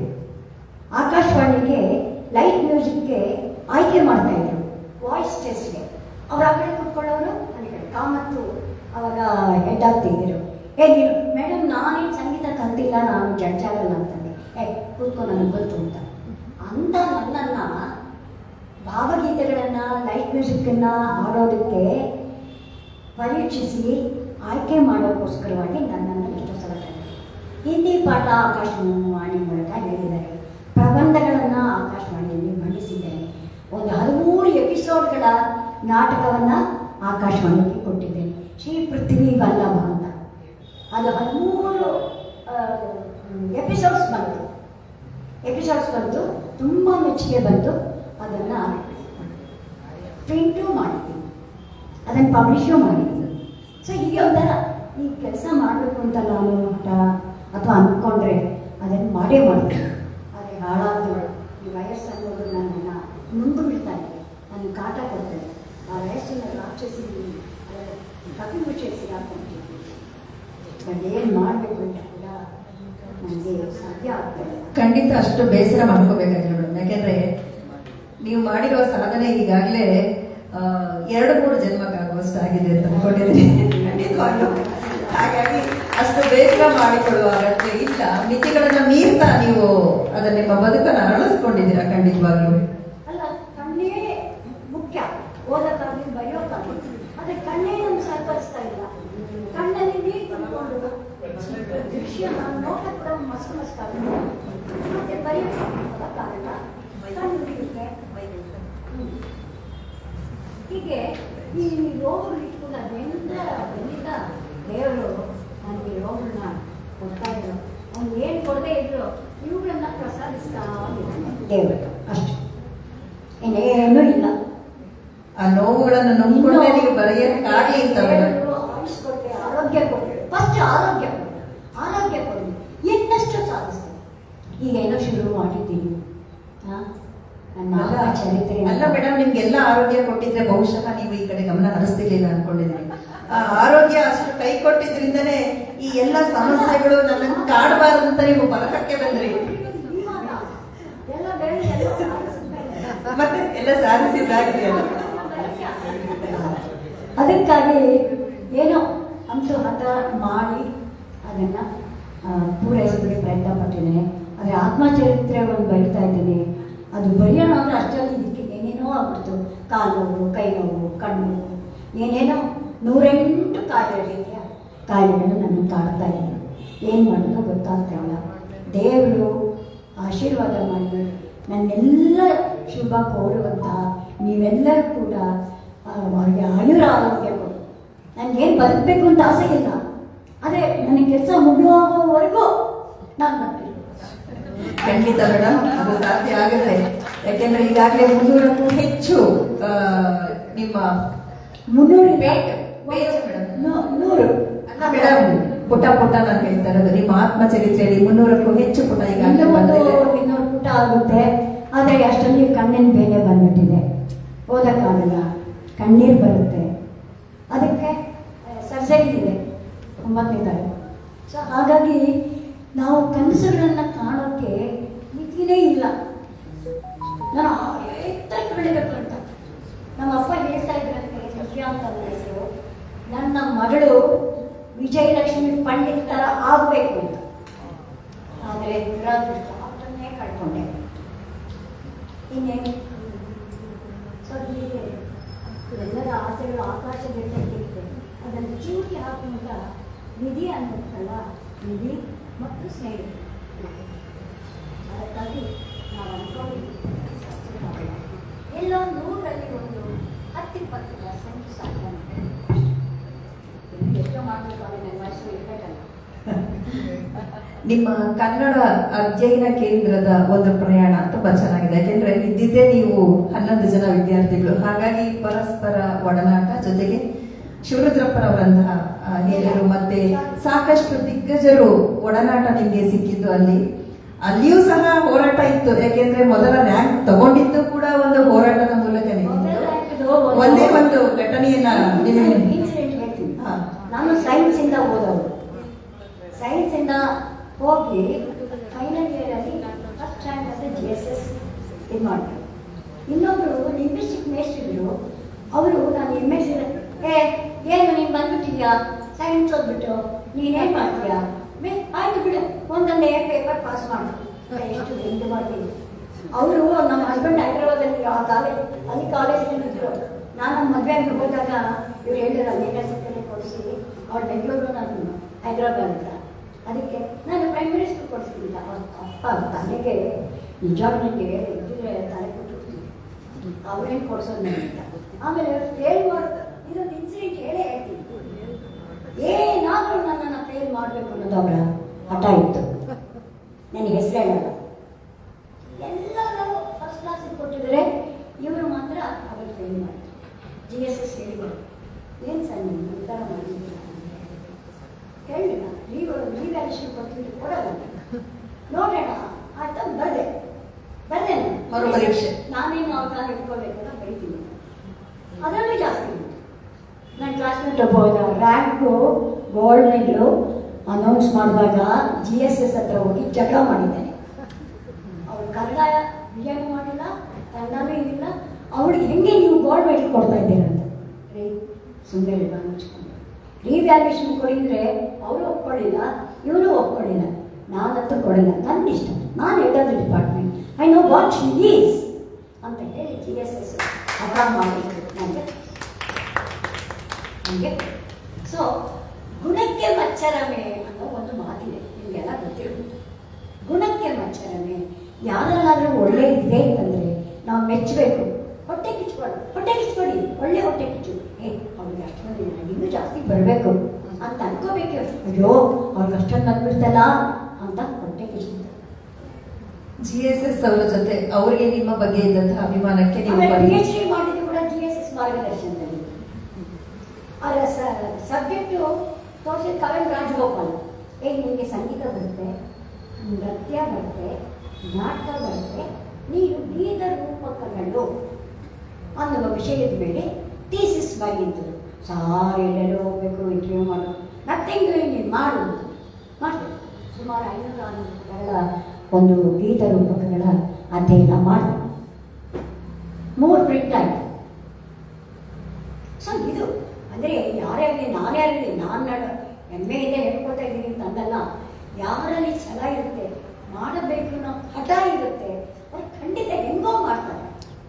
ಅವರ ಕಷ್ಟಗಳೆಲ್ಲ ಪಕ್ಕಕ್ಕೆ ತಳ್ತಾ ಮಾಡಬೇಕಾದನ್ನ ಮಾಡ್ತಾರೆ. ಅದನ್ನೇ ನಾನು ಮೆಸೇಜ್ ಹೇಳ್ಕೊಳ್ಳೋದು. ಇವಾಗ ನಾವು ಸುಮಾರವರಿದ್ದಾರೆ ಅನ್ನೋದೇ ಗೊತ್ತಿಲ್ಲ. ಇವಳು ಇಷ್ಟು ಬೆಳೆದ್ಬಿಟ್ಟಿದ್ದಾರೆ, ಇನ್ನಷ್ಟು ಬೆಳೀತಾರೆ. ನಮ್ಮ ಕಾಲಘಟ್ಟ ಮುಗೀತು, ಇನ್ನೆಲ್ಲ ಆಗಿದೆ. ಸೊ ಇನ್ನೆಲ್ಲಾದ್ರೂ ಸ್ಟೇಜ್ ಮೇಲೆ ಕಾಣೋದು ಅಂದ್ರೆ ಸುಮಾರು ಅಂತ. ಸೊ ಒಳ್ಳೆಯದಾಗಿ ಧನ್ಯವಾದಗಳು. ನಿಮ್ಮ ಈ ಕಾಲೇಜ್ ಇತ್ತಲ್ಲ MBA ನಲ್ಲಿ 2 ವರ್ಷ, ಬಹಳ ರೋಚಕವಾದಂತಹ ಹಲವು ಘಟನೆಗಳು ನಡೆಯಿತು ಅಂತ ಅನ್ಕೊಂಡಿದ್ದೀನಿ. ಅದರಲ್ಲಿ ಒಂದು ಘಟನೆ ನನಗೆ ಖುಷಿ ಅನಿಸ್ತು. ಇಷ್ಟೆಲ್ಲ ನಮ್ಮ ಮೇಡಮ್ ಸೀರಿಯಸ್ ಆಗಿದ್ರು, ಇಂತಹ ಅನುಭವಗಳು ಅವರು ತಗೊಂಡಿದ್ದಾರೆ ಅಂತ. ಆಕೆ ನೀಲಿ ಆಕೆ, ಮದಿರಾ ಬರ್ಕೆ, ಛಲಕತೆ ಆಕೆ, ಅನೀಸುಲ್ ನೆನಪಿರ್ಬೇಕು ಇಂತ ಹೇಳಿ. ನೆನಪವು ಮರ್ತೋಗ್ಬಿಟ್ಟಿದೆ, ಇವಾಗೆಲ್ಲ ವಯಸ್ಸಾಗಿದೆಲ್ಲ. ಈಗ ನೀನು ಹೆಸರು ಆಮೇಲೆ ಹೇಳ್ಬೇಕು, ನಾನು ಮರ್ತೋಗ್ಬಿಟ್ಟೆ. ಸೊ ಆ ಥರ ನಮ್ಮಲ್ಲಿ ಡ್ರಾಮಾ ಫೆಸ್ಟಿವಲ್ ಆಗುತ್ತೆ ನಮ್ಮ MES ಕಾಲೇಜಲ್ಲಿ. ದಿನಕ್ಕೆ 8-10 ಕ್ಲಾಸಸ್ಸು ಡ್ರಾಮಾದಲ್ಲಿ 8 ಕ್ಲಾಸ್, ಒಂದೊಂದು ಕ್ಲಾಸಲ್ಲಿ ನಡೆಯೋದು ಇದೆ. 15 ದಿವಸ ನಡೆಯೋದು. ಅಲ್ಲೇ ಬಿದ್ದಿರ್ತಿದ್ದೆ. ನಮ್ಮ ಮನೆ ಕೂಡ ಅಲ್ಲೇ ಇತ್ತು, ವಯಾಡಿ ಕಾವಲಲ್ಲಿ. ಕಾಲೇಜಿಂದ ವಯಾಡಿ ಕಾವಲು ಹೋಗಿದ್ದು. ಸೊ ಆ ಡ್ರಾಮಾ ಫೆಸ್ಟಿವಲ್ಲು, ಡ್ರಾಮಾ ಸ್ಪರ್ಧೆ ಅದೆಲ್ಲ ಮುಗಿಯೋವರೆಗೂ ಅಲ್ಲೇ ಕಾಲೇಜಲ್ಲೇ ಬಿದ್ದಿರ್ತಿದ್ದೆ. ಮನೆಯಲ್ಲಿ ಬಗ್ಗೆ ಒಬ್ಬರಿಗೆ ಇರಲಿಲ್ಲ. ಆ ಜೊತೆಗೆ ನಮ್ಮ ಈವ್ನಿಂಗ್ ಕಾಲೇಜ್ ಹುಡುಗರು ಪಾಪ ಎಲ್ಲೆಲ್ಲ ಹೋಗಬೇಕು. ನನ್ನನ್ನು ಅವ್ರ ನಾಟಕಗಳೆಲ್ಲ ಮುಗಿದ ಮೇಲೆ ಮನೆ ತನಕ ಬಂದು ಮನೆಯಲ್ಲಿಗೆ ನನ್ನನ್ನು ಒಪ್ಪಿಸಿ ಆಮೇಲೆ ಹೋಗ್ತಾರೆ. ಮೊನ್ನೆ 50 ವರ್ಷಗಳ ಹಿಂದಿನ ನನ್ನ evening college students teachers day, ನೀವು ನಂಬ್ತೀರಾ? ಇದು ಏನಾದರೂ ಒಂಥರ ಕಲ್ಪನೆ ಅಂತಂದು 8-10 ಜನ ಈವ್ನಿಂಗ್ ಕಾಲೇಜ್ ಸ್ಟೂಡೆಂಟ್ಸು ಎಲ್ಲ ಬುಕ್ ಕಟ್ಕೊಂಡು ದಿಢೀರ್ ಅಂತ ಬಂದ್ಬಿಟ್ರು. ಅವರ ಬರ್ತ್ಡೇ ಕೇಕು ಅದೆಲ್ಲ ತಂದು, ಯಾರು ಏನು ಅಂತಂದ್ರೆ, ಮೇಡಮ್ ಇವತ್ತು ಟೀಚರ್ಸ್ ಡೇ ಅಲ್ವಾ ಅಂತಂದರು. ಹೌದು ಇರ್ಬೋದು. ನೀವು ಮೇಡಮ್ 50 ವರ್ಷಗಳ ಹಿಂದೆ, 50 ವರ್ಷಗಳ ಹಿಂದಿನ ಸ್ಟೂಡೆಂಟ್ಸ್, ಏನು ಜಸ್ಟ್ ಇಮ್ಯಾಜಿನ್. ನನಗೆ ರೆಕಗ್ನೈಸ್ ಮಾಡೋಕ್ಕೂ ಆಗಲಿಲ್ಲ. ಅವರೆಲ್ಲ ಬಂದು ಎಲ್ಲ ತಾವು ಇದನ್ನೆಲ್ಲ ಹೇಳಿ, ನೀವು ನಮಗೆ ಪಾಠ ಮಾಡಿ, ಆ ಪಾಠ ಮಾಡಿದ ಶೈಲಿ ನಮ್ಮ ಮನೇಲಿ ಇದೆ. ಸರ್ಟಿಫಿಕೇಟ್ಸ್ ಕೊಟ್ಟಿದ್ದಾರೆ, ಯಾರಿಗಾದರೂ ಪರೀಕ್ಷೆ ಮಾಡಬೇಕು ಅಂತಂದರೆ ಬಂದು ನೋಡ್ಬೋದು. ಸೊ ಅದನ್ನೆಲ್ಲ ನೆನಪು ಮಾಡಿಕೊಂಡು ಅವರೇ ಒಂದು ಸೈಟೇಷನ್ ಮಾಡಿ ಕೊಟ್ಟಿದ್ದಾರೆ ಫೋಟೋ. ಆಮೇಲೆ ಗಣೇಶ ತೊಟ್ಟು ತುತ್ತಾ ಇರೋದು ಒಂದಿದು, ಬೇಕಾದ ಸಣ್ಣ ಹಂಪಲ ಎಲ್ಲ ತಂದುಕೊಟ್ಟು, ನಾವು ಖಂಡಿತ ನೀವು ಓಡ್ತಾ ಇದ್ದೀವಿ, ಜಿಂಕೆ ಥರ ಕಾಣ್ತಾ ಇದ್ರಿ, ನೋಡ್ತಾ ಜಿಂಕೆ ಕಣ್ಣುಗಳು, ಇದನ್ನೆಲ್ಲ ಒಳ್ಳೆ ಪೊಯಿಟೆ ಥರ ವರ್ಣಿಸಿದ್ದಾರೆ.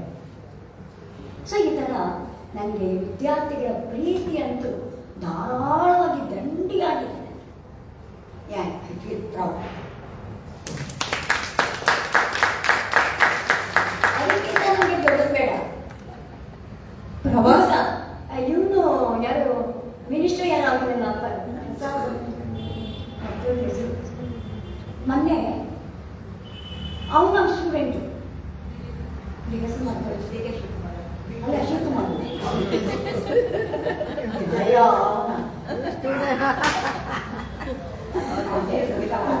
ಪ್ರವಾಸ ಅನ್ನೋದು ಎಲ್ರಿಗೂ ಬಹಳ ಖುಷಿ ಅಂತ ಅಲ್ಲ, ಅದರಲ್ಲೂ ನಿಮ್ಮ ಆರಂಭದ ದಿನಗಳಲ್ಲಿ ನಿಮಗೆ ಪ್ರವಾಸ ಅನ್ನೋದೇ ಗಗನ ಕುಸುಮವಾಗಿದ್ದಂತಹ ಸಂದರ್ಭದಲ್ಲಿ ನಿಮಗೆ ಒಂದು ಪ್ರವಾಸದ ಆಫರ್ ಬರುತ್ತೆ, ಅಂಡಮಾನ್ ಪ್ರವಾಸ. ಆ ಪ್ರವಾಸ, ಒಂದು ನಿಮಿಷ ನನ್ನ ಪ್ರಶ್ನೆ ಮುಗಿಸ್ಕೊಂಡ್ಬಿಡ್ತೀನಿ.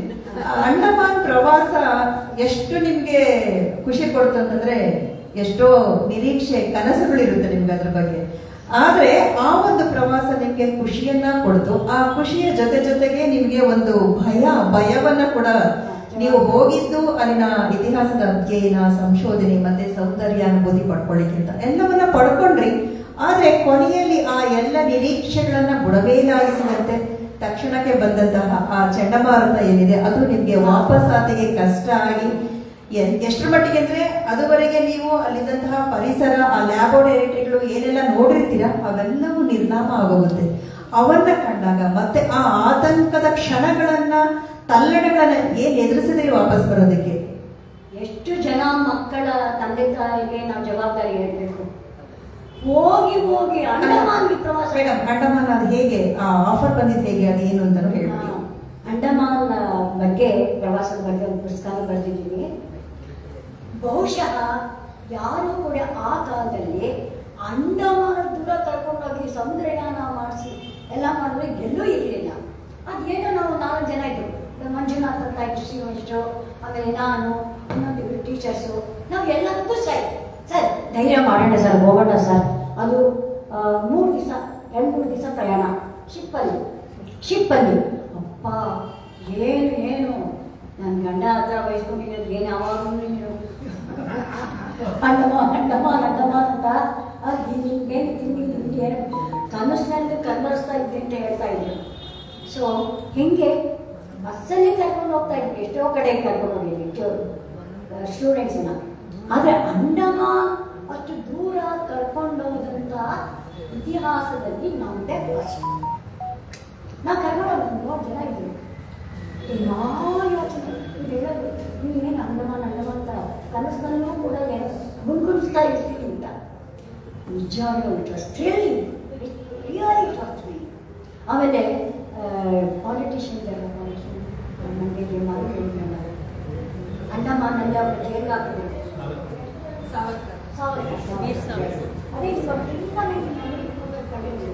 ಸಾವರ್ಕರ್ನ ಅಂಡಮಾನ್ ಜೈಲಲ್ಲಿ ಹಾಕಿದ್ರು. ಅಂಡಮಾನ್ ಜೈಲಲ್ಲಿ ಅಲ್ಲಿ ಜೈಲಲ್ಲಿ ಕೈದಿರಿಗೆ ಹೆಂಗೆ ಅವರು ಹೊಡಿ ಹೋಗ್ಬಿಟ್ರೆ, ತಲೆ ಹೊಡೆದ್ರೆ ಆ ಗೋಡೆ ಮೇಲೆಲ್ಲ ತಲೆ ಹೊಡೆದು ರಕ್ತ ಎಲ್ಲ ಕಾಣುತ್ತೆ. ಅದನ್ನೆಲ್ಲ ನೋಡಿ ಬಂದಿದ್ದೇವೆ, ಹತ್ತಿದ್ದೇವೆ. ಆ ಎಕ್ಸೈಟ್ಮೆಂಟು ಮರೆಯೋಕೆ ಸಾಧ್ಯವಿಲ್ಲ. ಹೋದರೆ ಸ್ಟೂಡೆಂಟ್ಸ್ ಎಲ್ಲ ಹೋಗ್ಬೇಕು. ನಾವು ಗಂಡ ಮಜಾ ಮಾಡಬಾರ್ದು, ಅದಲ್ಲ, ಸ್ಟೂಡೆಂಟ್ ಜೊತೆ ಹೋಗ್ಬೇಕು. ಆ ಥ್ರಿಲ್ಲು ಅದು ಕರ್ಕೊಂಡೋಗಿ ಬೇರೆ ಊರುಗಳಿಗೂ ಕೂಡ ಕರ್ಕೊಂಡೋಗಿ ತುಂಬ ಇಷ್ಟಪಡ್ತಾರೆ. ವಾಪಸ್ ಬರೋವಾಗ ಅಯ್ಯೋ ರಾಮ ಚಂಡಮಾರುತ ಬಂದ್ಬಿಟ್ಟಿದೆ, ನಾವು ಏನಪ್ಪ ಮಾಡೋದು? ಎಷ್ಟು ಜನ ತಂದೆ ತಾಯಿಗೆ ಮಕ್ಕಳ ಜವಾಬ್ದಾರಿನ ಅವ್ರಿಗೆ ಏನಾದರೂ ಆದರೆ ಹೇಗೆ ಅವರಿಗೆ ಕನ್ವಿನ್ಸ್ ಮಾಡೋದು? ಏನು ನಾವು 3 ಜನ ಬಂದ್ವಿ ಟೀಚರ್ಸ್, ನಡ್ಕ ಬಂದ್ಬಿಡ್ತು. ಆದರೂ ಕೂಡ ಧೈರ್ಯ ಮಾಡಿ ಬಂದ್ವಿ. ದೇವರನ್ನ ಪ್ರತಿಕ್ಷಣಕ್ಕೂ ಪ್ರಾರ್ಥನೆ ಮಾಡ್ತಾ ಕಡೆಗೆ ಅಂಡಮಾನಿಂದ ನಮ್ಮ ಇಂಡಿಯಾದ ಭಾರತಕ್ಕೆ ತಲುಪಿದಲ್ಲ. ಆದ ಮೇಲೆ ಪುಸ್ತಕ ಒಂದು ಬಂದಿದೆ, ಸ್ವರ್ಗದ್ವೀಪದ ಕನಸಿನ ಬೆನ್ನೇರಿ ಅಂತ ಆ ಪುಸ್ತಕದ ಹೆಸರು. ಯಾರಿಗಾದ್ರೂ ಇಷ್ಟ ಆದರೆ ರೀಪ್ರಿಂಟ್ ಮಾಡ್ಬೋದು, ಇಲ್ಲ ಯಾರಿಗಾದ್ರೂ ಬೇಕಾದರೆ ಅದನ್ನು ಇಸ್ಕೊಂಡು ಜೆರಾಕ್ಸ್ ಮಾಡ್ಕೊಂಡು ಓದ್ಬೋದು. ಅಲ್ಲಿ ಸಾವರ್ಕರ್ಗೆ ಜೈಲಲ್ಲಿ ಹೊಡೆದಿದ್ದಾರೆ, ಆ ರಕ್ತದ ಕಲೆಗಳು ಹಾಗೆ ಇವೆ. ನಿಜವಾಗ್ಲೂ ರೋಮಾಂಚಕವಾದ ಮತ್ತು ಭಯಭೀತರಾಗುವಾಗ ಮಾಡುವಂಥ ಸನ್ನಿವೇಶಗಳು. ರಿಯಲಿ ಬೀಯಿಂಗ್ ಎ ಟೀಚರ್ ಆಗೋದು, ಈ ಯುವ ಸ್ಟೂಡೆಂಟ್ಸ್ ಇರ್ತಾರಲ್ಲ ಕಾಲೇಜು, ಸಣ್ಣ ಮಕ್ಕಳಿಗೆ ಏನು ಗೊತ್ತಾಗಲ್ಲ. ಈ ಕಾಲೇಜಲ್ಲಿರೋ ಮಕ್ಕಳಿಗೆ ಪಾಠ ಮಾಡಿದ್ರೆ ಅದರ ಎಕ್ಸ್ಪೀರಿಯನ್ಸ್ ಇದೆ. ಇಲ್ಲೇ ಲೋಕಲ್ ಭಾರತದಲ್ಲಿ ಬೇರೆ ಬೇರೆ ಕಡೆ ಕರ್ಕೊಂಡು ಹೋಗ್ತಾ ಇದ್ವಿ. ಆದರೆ ಅಂಡಮ ನ ಭೂತೋ ನ ಭವಿಷ್ಯತಿ. ಸ್ವರ್ಗ ದ್ವೀಪದ ಕನಸಿನ ಬೆನ್ನೇರಿ ನರಕವನ್ನ ನೋಡ್ಕೊಂಡು ವಾಪಸ್ ಯಾವತ್ತು ಬರ್ತೀವಿ? ನರಕವನ್ನು ನೋಡ್ಕೊಂಡು. ಆದರೆ ನಿಮ್ಗೆ ಗೊತ್ತಾ, ಕೆಲವು ಸಲ ಇಂತಹ ನರಕ ಕೂಡ ನಮಗೆ ಸಂತೋಷ ಕೊಡುವಂಥ ವಿಷಯ ಬರುತ್ತೆ. ಹೌದು, ಆ ಕ್ಷಣದಲ್ಲಿ ಅದು ಹೌದು ಅಲ್ವಾ? ಹೌದಾ? ಈಗ ಆಮೇಲೆ ನೆನಪು ಬಂದಾಗ ಅಯ್ಯೋ ಮಾಡಿಲ್ಲ ಅಂತ ಅನಿಸುತ್ತೆ. ಎಲ್ಲ ಥರದ ಎಕ್ಸ್ಪೀರಿಯನ್ಸ್ಗಳೇ ನಾವು ಮಾಡಬೇಕು. ಸೊ ಅಂತೂ ಇಂತೂ ಇಷ್ಟು ಮಟ್ಟಿಗೆ ನೀವು ನನ್ನ ಮಾತು ಕೂರಿಸ್ಕೊಂಡ್ರೆ ನಿಮಗೆ ಬಿಡು ಸಿಗಲ್ಲ. ಅದಕ್ಕೆ ಸಾಕು. ಏನೋ ಹೇಳಿದಷ್ಟು ಇದ್ದಷ್ಟು ಕನಕ ಅಂತ ಹೇಳೋಕ್ಕೆ ಆದಷ್ಟು ಹೇಳಿದ್ದೇನೆ. MES ಕಾಲೇಜು ನಿಮ್ಮ ಗುರಿಯನ್ನೇ ಬದಲಿಸಿ ಬದುಕಿಗೆ ಹೊಸದೊಂದು ಆಯಾಮವನ್ನ ಕೊಟ್ಟದ್ದು. ಅಲ್ಲಿನ ಸಾಂಸ್ಕೃತಿಕ ಮತ್ತೆ ಸಾಹಿತ್ಯಿಕ ವಾತಾವರಣ ಏನಿದೆ, ಅದು ಆ ಶೈಕ್ಷಣಿಕ ವಾತಾವರಣ ನಿಮ್ಮ ಬರಹಕ್ಕೆ ಸಾಣೆ ಹಿಡಿತು ಅಂತ. ಇಲ್ಲಿ ನಾನು MES ಕಾಲೇಜಿನ ನಿಮ್ಮ ನೆನಪುಗಳಲ್ಲಿ ನಾನು 2 ವಿಷಯ ಕೇಳಲಿಕ್ಕೆ ಇಷ್ಟಪಡ್ತೀನಿ. ಒಂದು, ಕಾವ್ಯ ರಾಜಗೋಪಾಲ್ ಅವ್ರ ಜೊತೆ ನಿಮ್ಮ ಒಡನಾಟ, ಜೊತೆಗೆ ಲಂಕೇಶ್ ಅವರ ನೆನಪುಗಳು ಸಹ ಇಲ್ಲಿ ಸೇರಿಕೊಂಡಿದೆ. ಹಾಗಾಗಿ ಯಾಕೆಂದ್ರೆ ರಂಗಭೂಮಿ ಮತ್ತೆ ಸಿನಿಮಾ ಹುಚ್ಚು ನಿಮ್ಗೆ ಅಪ್ಪ, ಚಿಕ್ಕಪ್ಪ, ತಾತ ಎಲ್ಲರಿಂದ ಬಂದಿದ್ದು. ಚಿಕ್ಕ ವಯಸ್ಸಲ್ಲಿ ನೀವು ಬಣ್ಣ ಹಚ್ಕೋಬೇಕು ಅಂತ ಕುಣಿತಾ ಇದ್ರಿ. ಸ್ವಯಂ ಪ್ರಭೆಯ ಒಂದು ಪಾತ್ರಕ್ಕೆ ನಿಮ್ಮ ಚಿಕ್ಕಪ್ಪ ಅವಕಾಶ ಕೊಡಿಸ್ತೀನಿ ಅಂತ ಹೇಳಿದಕ್ಕೆ ನೀವು ರೆಡಿಯಾಗಿ ಕೂತಿದ್ರಿ. ಬಟ್ ಅವಕಾಶ ಸಿಗದೆ ಇದಕ್ಕೆ ಒಂದು ಭೀಷ್ಮ ಪ್ರತಿಜ್ಞೆ ಮಾಡಿದ್ರಿ, ಇಲ್ಲ ನಾನೇ ಒಂದು ನಾಟಕಗಳನ್ನು ಬರೀಬೇಕು, ನಿರ್ದೇಶನ ಮಾಡಬೇಕು ಅಂತ. ಹಾಗಾಗಿ ಆ ಗುರಿಯ ಪೂರೈಕೆಗೆ ಈ MES ಕಾಲೇಜು ಹೇಗೆ ನಿಮ್ಗೆ ಸಾಥ್ ಕೊಡ್ತು, ಜೊತೆಗೆ ಈ ಲಂಕೇಶ್ ಮತ್ತೆ ಕಾವ್ಯಂ ಅವರ ಒಡನಾಟ ಒಂಚೂರು ನೆನಪು ಮಾಡಿ. ನಾಟಕ ನಾವು ಮಾತ್ರ ಮಾಡಿಸ್ತಾ ಇದ್ದದಲ್ಲ, ಲಂಕೇಶ್ ನಾಟಕಗಳು. ಆಮೇಲೆ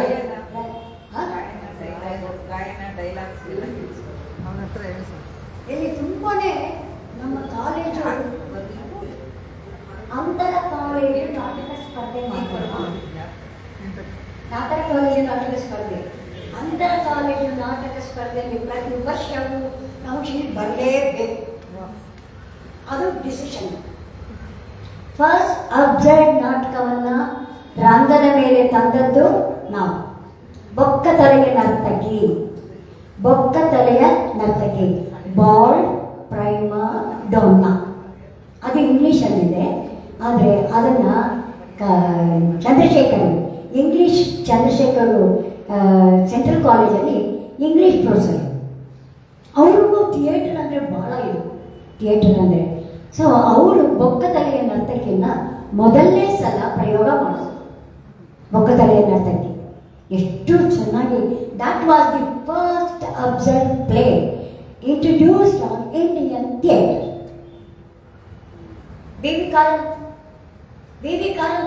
ಬಿ.ವಿ. ಕಾರಂತ್ ಡೈರೆಕ್ಷನ್ಲಿ ಎಷ್ಟೋ ನಾಟಕಗಳನ್ನು ಮಾಡಿದ್ದೀನಿ.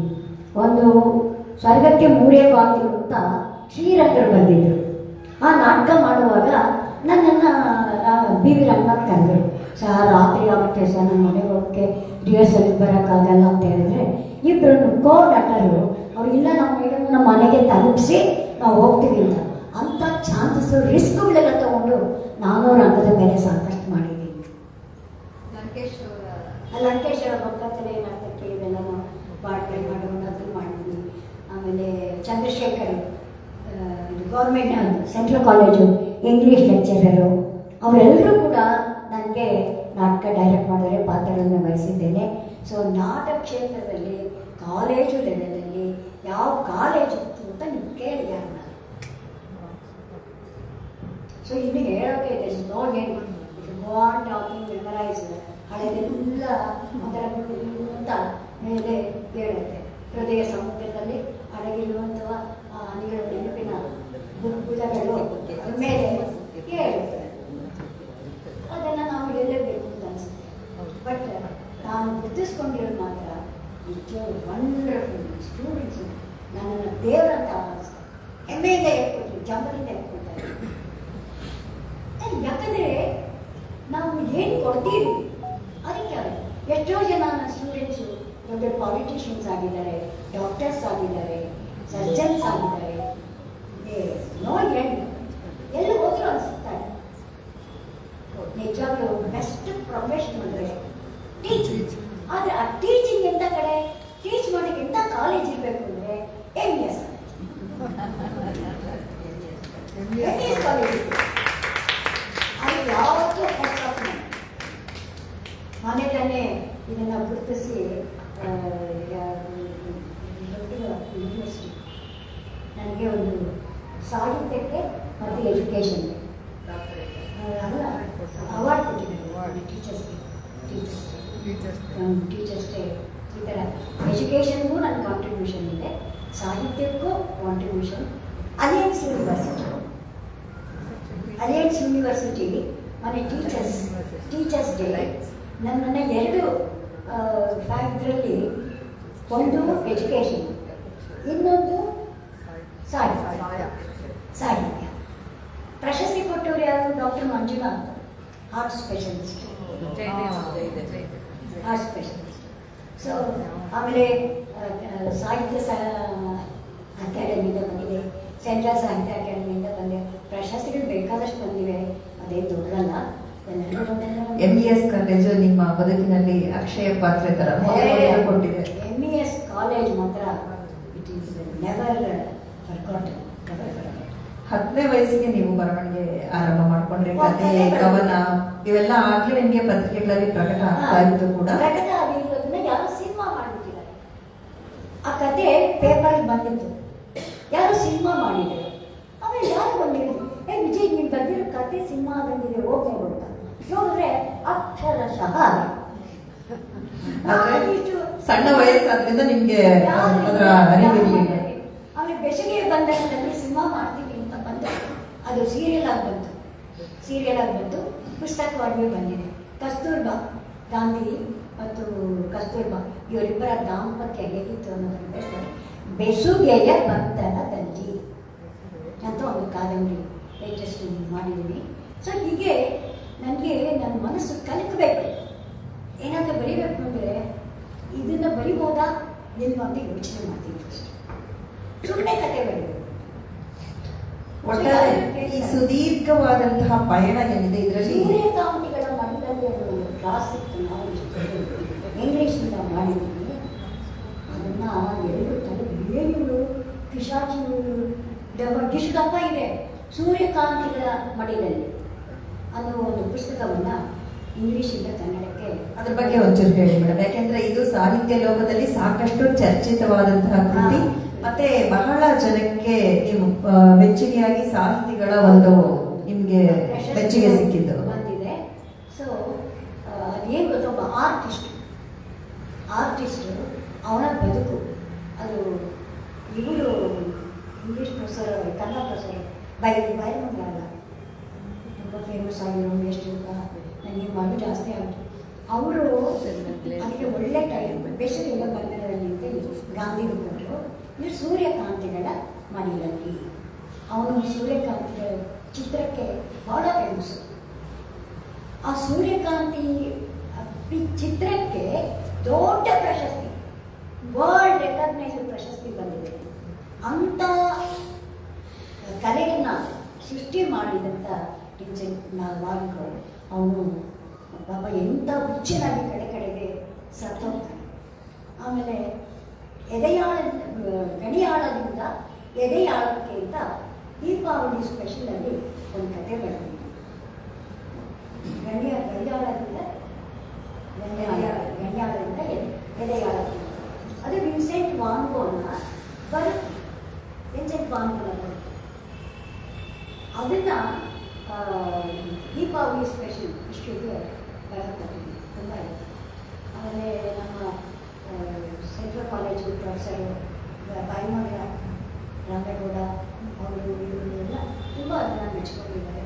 ಸೊ ಈಗ ಅಂಥವೆಲ್ಲ ಮಾಡೋದ್ರಿಂದ ಆಮೇಲೆ ಇನ್ನೂ ಏನೇನೋ ಬರ್ತೀನಿ ನನಗೆ ನೆನಪು ಬರ್ತಾ ಇಲ್ಲ. ಅದಕ್ಕೆ ಸೊ ಎಷ್ಟು ಸಾಕು ನಿಮಗೆ ನಾನು ಸ್ಕೂಲ್ ಸಿಕ್ಕರೆ ಹೋಗಿ ತಗೊಂಡು ಪ್ರಶ್ನೆ ಕೇಳ್ತಿದ್ದಾರೆ, ಫೋನಲ್ಲಿ ಕೂಡ ಕೇಳ್ಬೋದು. ಇದೇನು ಈಗ ಎಲ್ಲರೂ ಲೈಬ್ರರಿಲಿ ಹೋಗ್ತಾರೆ, ನಾನು ಫೋನ್ ಮಾಡ್ತಾರೆ. ಆ ಪುಸ್ತಕದಲ್ಲಿ ಲ್ಯಾಂಡ್ ಫೋನ್ ಕೊಟ್ಟಿದೆ, ಆ ಲ್ಯಾಂಡ್ ಫೋನ್ ಮಾಡ್ತಾರೆ, ಮೇಡಮ್ ಲೈಬ್ರರಿಯಲ್ಲಿ ನಿಮ್ಮ ಪುಸ್ತಕ ನೋಡಿದ್ವಿ, ಅದ್ರ ಬಗ್ಗೆ ಚರ್ಚೆ ಮಾಡಿ. ಸೊ ಅಷ್ಟರ ಮಟ್ಟಿಗೆ ನನಗೆ ರೆಕಗ್ನಿಷನ್ ಸಿಕ್ಕಿದೆ, ಸಾಕು. ನೀನು ರೆಸ್ಟ್ ತಗೊಂಡೆ ಹೇಳ್ತೀನಿ. ನಿಮ್ಮ ಆತ್ಮಚರಿತ್ರೆಯಲ್ಲಿ ಒಂದೆರಡು ಸಾಲುಗಳು ನನಗೆ ಆರಂಭದ ಸಾಲುಗಳು ಇಷ್ಟ ಆಯಿತು. ವಯಸ್ಸು 70 ಅಂತ ಹಾಕಿದ್ದೀರಾ, ಈಗ ನಾನು 80 ಮಾಡ್ತಾ ಇದ್ದೀನಿ. ವಯಸ್ಸು 80 ದಾಟಿ ಬಿಟ್ಟಿದ್ದೇನೆ. ಅಷ್ಟು ದೀರ್ಘಕಾಲದ ನೆನಪುಗಳು ಪಳೆಯುಳಿಕೆಗಳಂತಾಗಿದ್ದರೂ ಜೀವ ತುಂಬಿಸಲು ಪ್ರಯತ್ನಿಸಲೇಬೇಕು ಅನಿಸುತ್ತದೆ. ಭೂತದ ಕತ್ತಲಲ್ಲಿಯೇ ತಡವರಿಸುತ್ತಾ ಚದುರಿ ಹೋಗಿರುವ ಸಂಗತಿಗಳನ್ನ ಮರು ಸೃಷ್ಟಿಸಿಕೊಳ್ಳಬೇಕಿದೆ. ಇದು ಹೇಗೆ ಸಾಧ್ಯ ಅಂತ ಪ್ರಶ್ನೆ ಹಾಕ್ತೀರಾ, ಆದ್ರೆ ಹಾಕ್ತಾ ಹಾಕ್ತಾನೆ ಜೊತೆನಲ್ಲೇ 300 ಪುಟಕ್ಕೂ ಹೆಚ್ಚು ಈಗಾಗಲೇ ಸಾಧಿಸಿದ್ದೀರಾ. ಇಷ್ಟೆಲ್ಲ ಆರೋಗ್ಯ ಸಮಸ್ಯೆಗಳ ಮಧ್ಯೆ ನಿಜಕ್ಕೂ ಗ್ರೇಟ್ ಅನ್ಸುತ್ತೆ. ಒಂದು ಪ್ರಶ್ನೆ ನನಗೆ ಅಂದ್ರೆ, ನೋವನ್ನ ಮರೆಯೋಕ್ ಬರೀತಿದ್ರ ಅಥವಾ ನೋವನ್ನ ನಲಿವಾಗಿಸ್ಕೊಳ್ಳೋದಕ್ಕೆ ಬರೀತಿದ್ರ ಅಥವಾ ಬದುಕು ಮತ್ತು ಬರಹ ಎರಡನ್ನೂ ಏಕೀಭವಿಸಿಕೊಂಡಂತೆ ನಿಮ್ಮನ್ನ ಕರ್ನಾಟಕ ಸಾಹಿತ್ಯ ಪರಿಷತ್ ಅಕಾಡೆಮಿಯ ಒಂದು ಗೌರವ ಪ್ರಶಸ್ತಿವರೆಗೆ ನಿಮ್ಮನ್ನ ತಗೊಂಬಂತ ಈ ಬರಹ ಹೇಗೆ, ಯಾವದನ್ನ ನೀವು ಒಪ್ಕೊಳ್ತೀರಾ? ನಾನು ಏನನ್ನೂ ನಿರೀಕ್ಷಿಸಲ್ಲ, ಏನನ್ನೂ ಒಪ್ಪಲ್ಲ. ಇಲ್ಲಿವರೆಗೂ ಯಾರನ್ನೂ ನನಗೆ ಯಾಕೆ ಕೊಟ್ಟಿಲ್ಲ ಅಂತ ಹೇಳಿಲ್ಲ. ಅವರಾದವರು ಕೊಟ್ಟರು. ಎಲ್ಲರಿಂದ ನಮ್ಮ ಇಲ್ಲಿನ ಸಾಹಿತ್ಯ ಅಕಾಡೆಮಿಗಳು, ಬೇರೆ ಬೇರೆ ಸಾಹಿತ್ಯ ಅಕಾಡೆಮಿಗಳು ಅಲ್ಲಿ ಗುರುತಿಸಿ ನನಗೆ ಪಾಂಚಾಲಿ ನಾಟಕಕ್ಕೆ ಪ್ರಶಸ್ತಿ ಕೊಟ್ಟಿದೆ ದೇವಗುರು. ಸೊ ಗುರುತಿಸೋರು ಎಲ್ಲೇಕೆ ಗುರುತಿಸ್ತಾರೆ? ಇಲ್ಲಿ ಸ್ವಲ್ಪ ಜಲ ಸಿಗುತ್ತೆ, ಹೊಟ್ಟೆ ಕಿಚ್ಚಿರುತ್ತೆ. ಸಹ ಬರಗಾಲಿರ್ತೀವಲ್ಲ ಅಲ್ಲಿ ಇದು ಮಾಡೋರು ಜಾಸ್ತಿ ಅಲ್ಲ, ಬರವಣಿಗೆ ನಿಮಗೆ ಇಡೀ ಬದುಕನೆ ಬರವಣಿಗೆ ಆಗಿಸ್ಕೊಂಡ್ಬಿಟ್ಟಿದ್ರೆ ಇದು ಹೇಗೆ ಅಂದ್ರೆ ನಿಮ್ಗೆ ಯಾವ್ದಕ್ಕೂ ಯಾಕಾಗಿ ನಿಮ್ಗೆ ಅಷ್ಟೊಂದು ಬರವಣಿಗೆ ಸತತವಾಗಿ ನಿಮ್ಮ ಸಂಗಾತಿನೇ ಆಗ್ಬಿಟ್ಟಿದೆ ಅಲ್ವಾ? ಇಷ್ಟೊಂದು ಬರಿಬೇಕಾದ್ರೆ ಈ 80 ವರ್ಷ ಇದರಲ್ಲಿ ನಿಮಗೆ ಸತತವಾಗಿ ಬರಿತಾನೆ ಇರ್ಬೇಕು. ಇದನ್ನ ಹೇಗೆ ಅಂದ್ರೆ ಡೈಲಿ ಬೇಸಿಸ್ ಮೇಲೆ ನೀವು ಯಾವ ರೀತಿ ಅದಕ್ಕೆ ಸಮಯ ಅಂತ ಹಿಂಗೆ ಕೊಟ್ಕೊಳ್ತಾ ಇದ್ದೀರಿ? ಅಲ್ಲ, ನಾನು ಯಾವುದನ್ನು ನಾನು ಇದನ್ನು ಈ ಥರ ಮಾಡಬೇಕು, ಅದನ್ನು ಆ ಥರ ಮಾಡಬೇಕು, ಯಾವಾಗ ಮೂರು ಬರುತ್ತೋ, ಯಾವಾಗ ಫ್ರೀ ಅನಿಸುತ್ತೋ ಯಾವಾಗ ನಾನು ಬರೀಬೇಕು ಅಂತ ಮನಸ್ಸು ಆಯಿತು ಆವಾಗ ಟಕ ಹೋಗ್ಬಿಟ್ಟು ಹೇಳ್ತೀನಿ. ಆಮೇಲೆ ನೋಡಿ ಇಷ್ಟು ಫ್ರೀ ಆಗಿದೆ, ಕಣ್ಣು ನನಗೆ ಬಿಡ್ತಾರೆ, ನೀರು ಬರು ಕಣ್ಣಲ್ಲಿ ನೀರು ತುಂಬಿಕೊಂಡಿರುತ್ತೆ, ಮಂಜು. ಸೊ ಇವಾಗ ಈ ಸ್ಥಿತಿಗೆ ಬಂದ್ಬಿಟ್ಟಿದ್ದೀನಿ. ಇನ್ನೂ ಮಾಡಬೇಕಾದಿದೆ, ಅದನ್ನು ಪೂರೈಸಬೇಕು. ಇನ್ನೂ 200-300 ಪುಟ ಬರೀಬೇಕು. ಹೇಗೆ ಬರೀತೀನೋ ನನಗೆ ಗೊತ್ತಿಲ್ಲ. ನೀವೆಲ್ಲರ ಪ್ರಾರ್ಥನೆ, ಆರೈಕೆ ಆ ಥರ ಏನಾದರೂ ಇದ್ದು ನನ್ನನ್ನು ಕಾಪಾಡಿದೆ. ಕಣ್ಣೂ ಸರಿ ಇಲ್ಲ, ಮತ್ತೆಯೂ ಸರಿ ಇಲ್ಲ, ಏನು ಮಾಡೋದು? ನಮ್ದೆಲ್ಲ ಆರೈಕೆ ಎಲ್ಲರ ಹಾರೈಕೆ ನಿಮಗೆ ಖಂಡಿತ ಇರುತ್ತೆ. ನೀವು ಸಾಧಿಸ್ತೀರಾ ಕಾಲು ಎಲ್ಲ ದೇಹ ಒಂದೊಂದೇ ನಿಮಗೆ ಪಾಠ ಕಲಿಸ್ತೀವಿ ಅಂತ ಕಲಿಸ್ತಾ ಇವೆ ನನ್ನ ಭಾಗಗಳು, ದೇಹ ಭಾಗಗಳು. ನನಗೆ ಹಂಗನ್ನಿಸ್ತಾ ಇಲ್ಲ ಮೇಡಮ್. ಕಣ್ಣು ದೇಹ ನಿಮಗೆ ಪಾಠ ಕಲಿಸ್ತಾ ಇದೆ ಅನಿಸ್ತಿಲ್ಲ, ನೀವೇ ಅದಕ್ಕೆ ಸವಾಲು ಎಸಿತಾ ಇದ್ದೀರಾ ಅಂತ ಅನಿಸ್ತಾ. ಸೆನ್ಸೇಷನ್ ಇದೆಯಲ್ಲ ನನಗೆ, ಅಲ್ಲ ಅಷ್ಟನ್ನು ಮೀರಿ ನೀವು ಇಷ್ಟೆಲ್ಲ ಕೊಟ್ಟಿದ್ದೀರಾ ಅಂತಂದ್ರೆ ಅದು ನಿಜಕ್ಕೂ ಗ್ರೇಟ್. ನಮಗೂ ನನ್ನ ಪಾದಗಳು ಇಲ್ಲ ಅಂತ ನಾನು ಇದೆ ಅಂತ ಹೇಳ್ಬಿಟ್ಟು ನಾನು ಬರೋದು ಬಿಡೋಕ್ಕಾಗುತ್ತಾ? ಇಲ್ಲ, ಅನುಭವಿಸ್ಕೊಂಡು ಆಯ್ತು ನೋಡೋಣ ಇದನ್ನೇ ಕೇಳಿದ್ದು. ಈ ಸವಾಲು ಮೆಟ್ಟಿ ನಿಂತದ್ದಿದೆಯಲ್ಲ ಅದು ನಿಜಕ್ಕೂ ನಮ್ಗೆಲ್ರಿಗೂ ಸ್ಫೂರ್ತಿ ಅಂತ ನಾನು ಹೇಳೋದಕ್ಕೆ ಇಷ್ಟಪಡ್ತೀನಿ. ನೀವು ಬರವಣಿಗೆ ಆರಂಭಿಸಿದ ಕಾಲಘಟ್ಟ ಏನಿತ್ತು ಅಲ್ಲಿ ನಿಮ್ಗೆ ಸಾಕಷ್ಟು ಸಾಹಿತ್ಯ ಚಳವಳಿಗಳಿತ್ತು. ಒಂದು ದಲಿತ ಇತ್ತು, ಬಂಡಾಯ ಇತ್ತು, ಸ್ತ್ರೀವಾದಿ ಹಿನ್ನೆಲೆ ಇತ್ತು, ಭಾಷಾ ಚಳವಳಿ ಇತ್ತು, ಎಲ್ಲ ಬಂಡಾಯ ಇರಲಿಲ್ಲ. ನಾನು ಶುರು ಮಾಡಿದಾಗ ಬಂಡಾಯ ಇರಲಿಲ್ಲ. ನವೋದಯ ಕಾರ್ಯ, ನವ್ಯ ಮತ್ತೆ ನವೋದಯ. ನವ್ಯಾನೂ ಇಲ್ಲ, ನವೋದಯನೇ ಫಸ್ಟು. ಪ್ರೇಮ ಗೀತೆಗಳು, ಭಾವಗೀತೆಗಳು ಅವೆಲ್ಲ ಬರ್ತಾ ಇರ್ತಾರೆ ಕಾಲ. ಆಮೇಲೆ ಈ ಗುಂಪು ಇಟ್ಕೊಂಡಲ್ಲ ಬಂಡಾಯಿಗಾರರು ಅಂಥವೆಲ್ಲ ಯಾಕೆ ನಾವು ಚೇಂಜ್ ಮಾಡಬೇಕು? ನವ್ಯ ಶುರುವಾಯಿತು, ನವೋದಯ ಆಯಿತು, ನವ್ಯ. ನಿಮ್ಮ ಬರವಣಿಗೆಯಲ್ಲಿ ಹೆಚ್ಚಿನ ಮಟ್ಟಿಗೆ ನನಗೆ ಕಾಣಿಸೋದು ನವ್ಯದ ಛಾಯೆನೇ. ಶುರು ಮಾಡಿದ್ದೆ ನವೋದಯ ಒಂದೇ ಇನ್ನು ಮಿಕ್ಕಿದೆಲ್ಲ ನವ್ಯ. ಎಲ್ಲ ಇಮೇಜ್ಗಳೆಲ್ಲ ಬೇರೆ ಕೊಡಬೇಕಾಗಿತ್ತು. ಸೈನ್ಸ್ ಇಮೇಜಸ್ ಕೊಟ್ಟಿದ್ದೀನಿ, ಬೇರೆ ಇಮೇಜಸ್ ಕೊಟ್ಟಿದ್ದೀನಿ. ನಾನು ಇನ್ನೊಂದು ಗಮನಿಸಿದ್ದು ನಿಮ್ಮ ಎಲ್ಲಾ ಬರವಣಿಗೆಗಳಲ್ಲಿ ಈ ಸ್ತ್ರೀವಾದಿ ನೆಲೆ ಇದೆಯಲ್ಲ, ಬಹಳ ತೀವ್ರವಾದಂತಹ ಸ್ತ್ರೀವಾದಿತ್ವ ಅನ್ನೋದು ನಿಮ್ಮ ಬರವಣಿಗೆಯಲ್ಲಿ ಖಂಡಿತ ನನಗೆ ಅನಿಸ್ತದೆ. ಯಾಕೆಂದ್ರೆ ಕಥೆಗಳಲ್ಲಿರಬಹುದು ಅಥವಾ ಒಂದು ನಾಟಕಗಳಲ್ಲಿರಬಹುದು, ಇದನ್ನ ಮೇನ್ ಸ್ಟ್ರೀಮ್ ಆಗಿ ತಗೊಂಡು ಒಂದು ಉದಾಹರಣೆ ನಾನು ಹೇಳೋದಕ್ಕೆ ಇಷ್ಟಪಡ್ತೀನಿ. ಅಂದ್ರೆ ಎಲ್ಲ ಇದೆ, ಆದ್ರೆ ಅದ್ರ ಬಗ್ಗೆನೂ ಕೂಡ ನನ್ನ ಪ್ರಶ್ನೆನೂ ಇದೆ.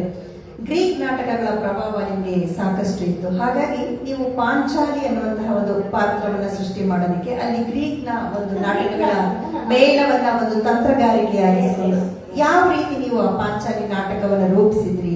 ಅಲ್ಲಿ ಯಾವ ನಾಟಕ ಅಂತಲ್ಲ, ಯಾವ ರೀತಿ ಆ ಪಾತ್ರವನ್ನ ರೂಪಿಸಿದ್ರಿ? ಇವರೆಲ್ಲ ಸುಮ್ಮನೆ ಒಬ್ಬರು ಶ್ರೀವಾದ ಶ್ರೀವಾದ ಶ್ರೀವಾದ ಶ್ರೀವಾದ. ಈಗ ನಾನು ಬರ್ತಿದ್ದೆ ಶ್ರೀವಾದದ ಬಗ್ಗೆ ನಾನು ಲೇಖನ ಬರ್ತಿದ್ದೆ.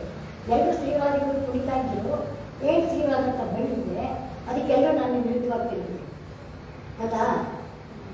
ಏನು ಶ್ರೀವಾದ ಏನೇನು ಏನು ಶ್ರೀ ಅಷ್ಟು ಇದಕ್ಕೆ ಸಿರಿಗೆಗೆ ಒಳಗಾಗ್ತಾ ಇದ್ದಲ್ಲ, ಅವನ ತಲೆಯ ಮೇಲೆ ಕಾಲಿಟ್ಟು ತದಕಿ ಮೇಲೆ ಹೇಳುವಷ್ಟು ಶಕ್ತಿ ಪಡೆದಳು ಇವರು. ಹೇಳುವಷ್ಟು ಶ್ರೀವಾದಗಳು ಅಂತ ಮೆದುವಾದ ವ್ಯಕ್ತಿಗಳೇನಲ್ಲ.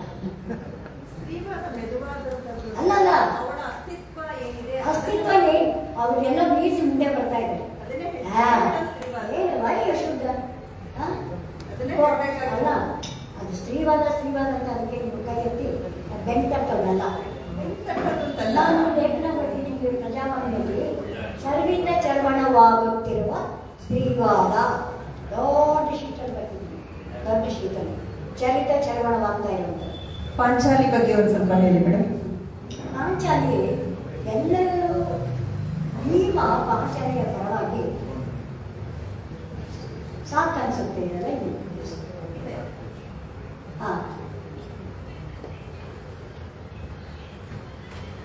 ಪಾಂಚಾಲಿ ನಮ್ಮ ದ್ರೌಪದಿ ಗೊತ್ತಿಲ್ಲ.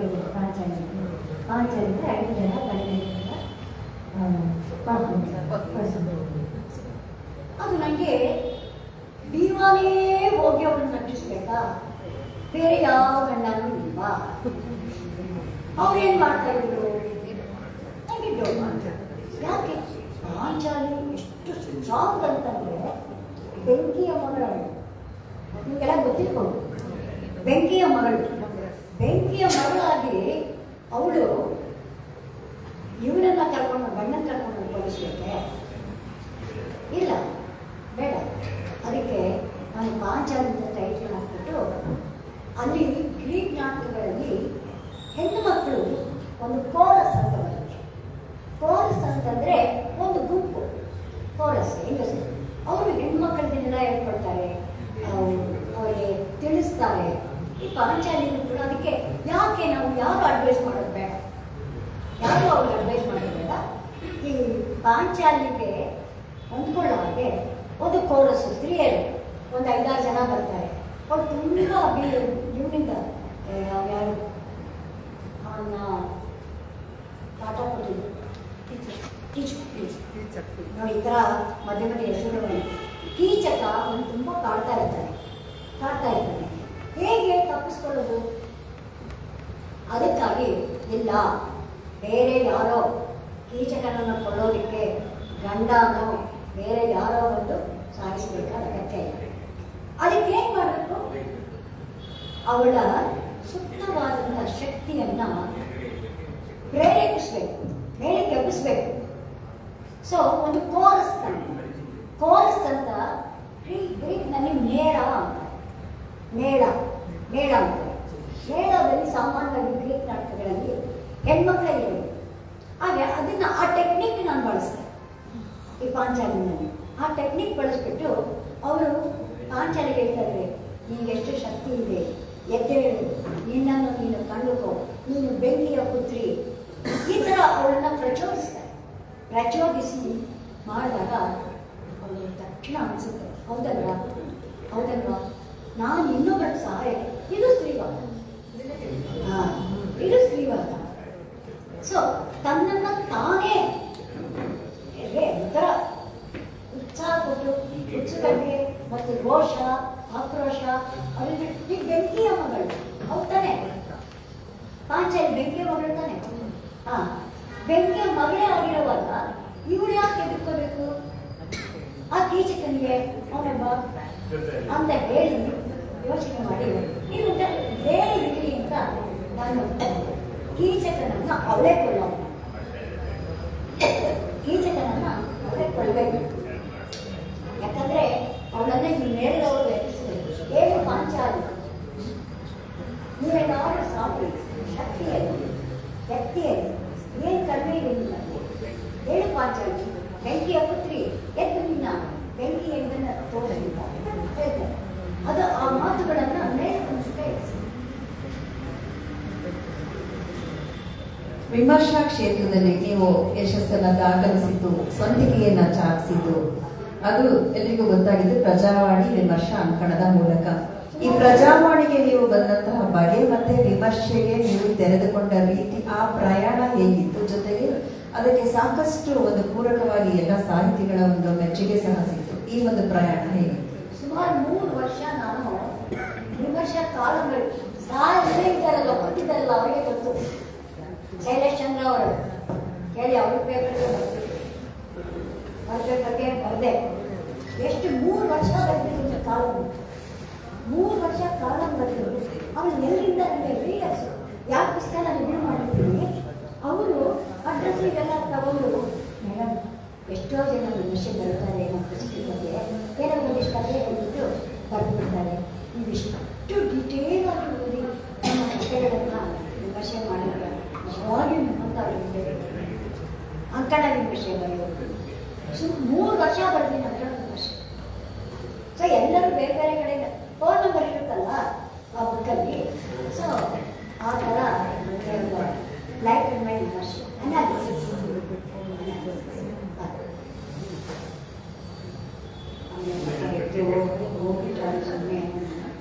ನನಗೆ ಒಂದು ಬೆಸುಗೆಯ ಬಂಧನ ಇದೆಯಲ್ಲ, ಕಸ್ತೂರ್ಬಾ ಮತ್ತೆ ಗಾಂಧಿ ಅವರ ದಾಂಪತ್ಯ ಕಥನ. ನನಗೆ ಒಂದು ಕುತೂಹಲ ಅಂದ್ರೆ, ಸಾಮಾನ್ಯವಾಗಿ ಗಾಂಧೀಜಿಯವರ ಬದುಕನ್ನು ಆರಿಸ್ಕೊಳ್ತಾರೆ, ಇಲ್ಲ ಕಸ್ತೂರ್ಬಾ ಅವರ ಬದುಕನ್ನು ಆರಿಸಿಕೊಂಡಂತೆ ಕಾದಂಬರಿಗಳು ಬಂದಿದೆ, ಅವರ ಜೀವನ ಚರಿತ್ರೆಗಳು ಬಂದಿದೆ. ಆದ್ರೆ ನೀವು ಯಾಕೆ ಅವರ ದಾಂಪತ್ಯ ಕಥನವನ್ನು ಆರಿಸ್ಕೊಂಡ್ರಿ?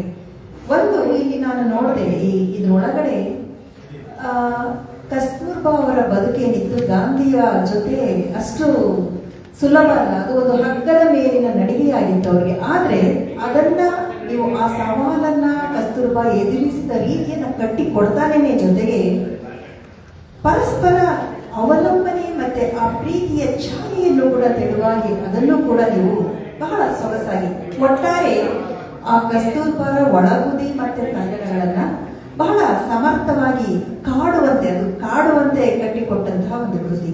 ಯಾಕೆ ಈ ವಸ್ತು ನಿಮಗೆ ಆರಿಸ್ಕೋಬೇಕು ಅನ್ನಿಸ್ತು? ಹೌದು, ಅದೇ ನಮ್ಗೆ ಯಾಕೆ ಆರಿಸ್ಕೊಂಡ್ರಿ? ಅಲ್ಲ, ದಾಂಪತ್ಯ ಕಥನ ಯಾಕೆ ಆರಿಸ್ಕೊಂಡ್ರಿ? ಗಂಡ ಹೆಂಡತಿ ಆಗಿದ್ದಾರೆ ಇಲ್ಲ ಅಂತ ಹೇಳಲ್ಲ. ಆದರೆ ಗಂಡಸರ ಹೆಂಡತಿಯರ ಕಾಲಿಗೆ ಬಂಧನ ಆಗ್ತಾರೆ. ಅದು ಅನುಭವದಿಂದ ಗೊತ್ತು. ಎಷ್ಟೇ ನೀವು ಆತ್ಮೀಯವಾಗಿರಿ, ಎಷ್ಟೇ ಕೇಳಿ, ಅವರು ಮಾತ್ರ ಆ ಬೆಸುಗೆ ಅಂದ್ಬಿಟ್ಟು, ಅಂದರೆ ಗಂಡ ಹೆಂಡತಿನ ಬೆಸುಗೆ ಇದೆಯಲ್ಲ, ಅದು ಒಂದು ಲೆವೆಲಲ್ಲಿ ಬಂಧನವೂ ಆಗುತ್ತೆ.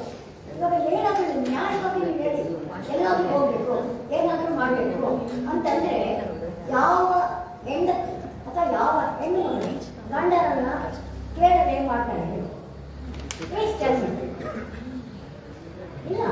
ಯಾವತ್ತೂ ಅವರ ಕಾಲಿಗೆ ಸರಪಳಿ, ಬೆಸುಗೆ ದಾಂಪತ್ಯ, ಗಂಡ ಹೆಂಡತಿ ಅನ್ನೋ ಬೆಸುಗೆ ಆಗಿದೆ ಅಲ್ವಾ? ಆದ್ರೆ ಕೆಲವು ಸನ್ನಿವೇಶಗಳಿದೆ. ಗಾಂಧೀಜಿ ಹೋಗ್ಬೇಕಾದ ಕಡೆ ಇವಳೇ ಹೋಗಿ ಬದನೆ ಕೊಡ್ತಾರೆ. ಕಸ್ತೂರ್ಬಾಗೆ ಹೋಗಿ ಅಡ್ರೆಸ್ ಮಾಡ್ತಾರೆ, ಗಂಡನ ಸ್ವಾತಂತ್ರ್ಯ ಬಗ್ಗೆ ಮಾತಾಡ್ತಾರೆ. ಎಷ್ಟೇ ಗಂಡ ಹೆಂಡತಿ ಹೋರಾಟಗಳು ಸದ್ಯ ನಮ್ಮಲ್ಲಿ ದೈನಿಕ ಜೀವನದಲ್ಲಿ ಅಚ್ಚು ಅದು ಇದು ತಗೊಳ್ಳಲ್ಲ.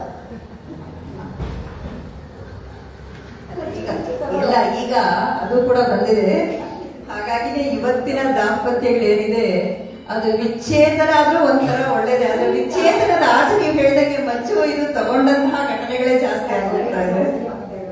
ಒಂದು ಎಷ್ಟಾದ್ರೂ ನಮ್ಮ ಭಾರತದಲ್ಲಿ ಅನ್ನೋ ಆ ಮಟ್ಟದ ಪ್ರೌಢಿ ಆಗಿದೆ. ನಮ್ಮ ಹೆಣ್ಮಕ್ಳನ್ನು ಇವಳೆಲ್ಲವನ್ನ ಸಹಿಸ್ಕೊಳ್ಳೋದು ನಿಜವಾಗ್ಲೂ ನಿಮ್ಗೆ ಯಾರು ಕೇಳಬೇಕು? ಸುಮ್ಮನೆ ನನ್ನ ಮನೆ ಇಲ್ಲಿ ಬೇರೆಯವರೆಲ್ಲ ಬರೋರು ಸರಿ ಬೇಡ. ಸೊ ಇದು ಅವ್ರ ಮನೆಯಲ್ಲಿ ಒಂದು 6-7 ಸಾವಿರದ ಮೇಲೆ ಪುಸ್ತಕಗಳಿದೆ. ಯಾಕೆಂದ್ರೆ ಅವರ ಜ್ಞಾನದಾಹ ಜಾಸ್ತಿ. ಹಾಗಾಗಿ ಎಲ್ಲಾ ಪುಸ್ತಕಗಳು ಇದೆ. ಆರಾಮಾಗಿ ಅವ್ರು ಹೇಳಿದಂಗೆ ಹೋಗಿ ನೀವು ರೆಫರೆನ್ಸ್ ತಗೋಬಹುದು, ಮಾಡ್ಬೋದು. ಅವರ ಜೊತೆ ಚರ್ಚೆ ಸಂವಾದವನ್ನ ಕೂಡ ಖಂಡಿತ ಮಾಡ್ಬೋದು. ಈಗಾಗಲೇ ಇಬ್ಬರು ಮಾಡಿದ್ದಾರೆ, ಇಬ್ಬರು ಏನು ಮಾಡಿದ್ದಾರೆ. ಇನ್ನು ಕೆಲವರು ಮಾಡಬೇಕು. ಅವ್ರಿಗೆ ಗೈಡ್ ಮಾಡೋದು ಇರ್ಬೇಕಲ್ಲ. ಆ ಗೈಡ್ ಮಾಡೋ ಗೈಡ್ಸ್ಗೆ ನಾನು ಏನು ತಗೋತಿರ್ತಾನೆ, ನನ್ನ ಸಾಹಿತ್ಯ ಏನು ತಗೋತಿರ್ತಾನೆ, ಅವರೇ ಭಟ್ರು, ಯಾರಿಗೂ ಹೇಳ್ಕೊತಿಲ್ಲ. ಏನೋ ಒಂದಷ್ಟು ಸರ್ಕಾರ ನೀವು ಗೈಡ ನನ್ಗೆ 6 ಜನ ಗೈಡ್ಸನ್ನು ಕೊಟ್ಟಿದ್ರು. ಬರ್ಬರಪ್ಪ 6 ಜನ ಕ್ಯಾಂಡಿಡೇಟ್ಸ್ನ ಕೊಟ್ಟಿದ್ರು. ಒಬ್ಬನೇನು ಮಾಡಿದ್ರು, ಡ್ಯಾನ್ಸ್ ತಗೊಂಡಿದ್ರು, ಥಿಯೇಟರ್ ತಗೊಂಡಿದ್ರು, ಎಲ್ಲ ತಗೊಂಡು ಅಚ್ಚುಕಟ್ಟಾಗಿ ಕೊಡೋರು. ನಿಮಗೆಲ್ಲ ಎಲ್ಲಿ ಸಿಗ್ತಿರ್ತಾರೆ ಏನಂತ ಗೊತ್ತಾ? ಅಯ್ಯೋ ಮೇಡಮ್, ಗೂಗಲಲ್ಲಿ ಅಲ್ಲಿ ಇಲ್ಲಿ ಎಲ್ಲ ಸಿಗುತ್ತೆ. ಸರಿ, ದಯವಿಟ್ಟು ನೀನು ಕಳಿಸ್ಬಿಟ್ಟೆ.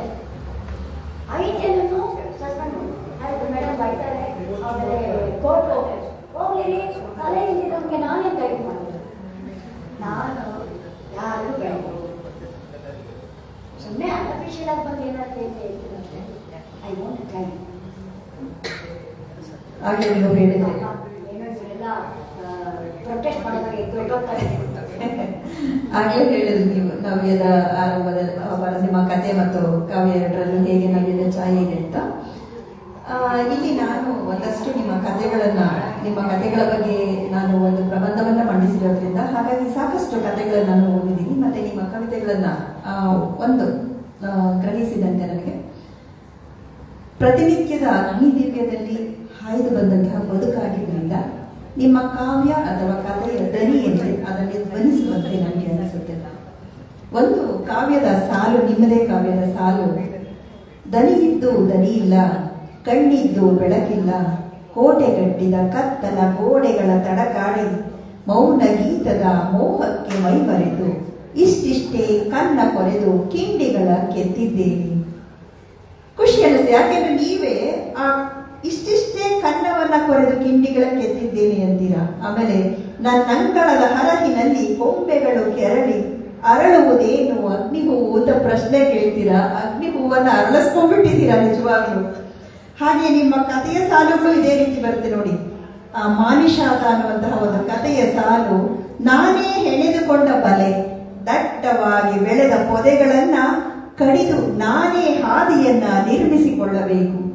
ಕಿಷ್ಕಿಂದೆಯ ಕಲ್ಲು ನೆಲದಲ್ಲಿ ಯಕ್ಷ ಲೋಕದ ಕನಸುಗಳ ಕಳೆ ತೆಗೆಯಬೇಕು. ಎಂಥ ಸಾಲುಗಳು! ನಿಜಕ್ಕೂ ಎಷ್ಟು ಖುಷಿ ಅನ್ನಿಸ್ತು ಅಂದ್ರೆ ಇದು ನಾವು ಕೊಡಬೇಕಾಗಿದ್ದು ಸಾಹಿತ್ಯದ ಮೂಲಕ. ಹೇಗೆ ನಮ್ಮನ್ನ ನಾವು ನಮ್ಮದು ಇದ್ದೇ ಇರುತ್ತೆ ಎಲ್ಲ ಎಲ್ಲ ಕಷ್ಟಗಳಿಂದ ಆಚೆ ಹೇಗೆ ನಾವು ನಮ್ಮನ್ನ ತಗೊಂಡು ಬರಬೇಕು, ಜೊತೆಗೆ ಅದನ್ನ ಹೇಗೆ ನಾವು ನಮ್ಮ ಸಾಹಿತ್ಯದ ಮೂಲಕ ಅರಳಿಸಿ ಓದುಗರಿಗೆ ಪ್ರೇರಣೆ ಹೇಗೆ ಕೊಡಬೇಕು ಅನ್ನೋದು.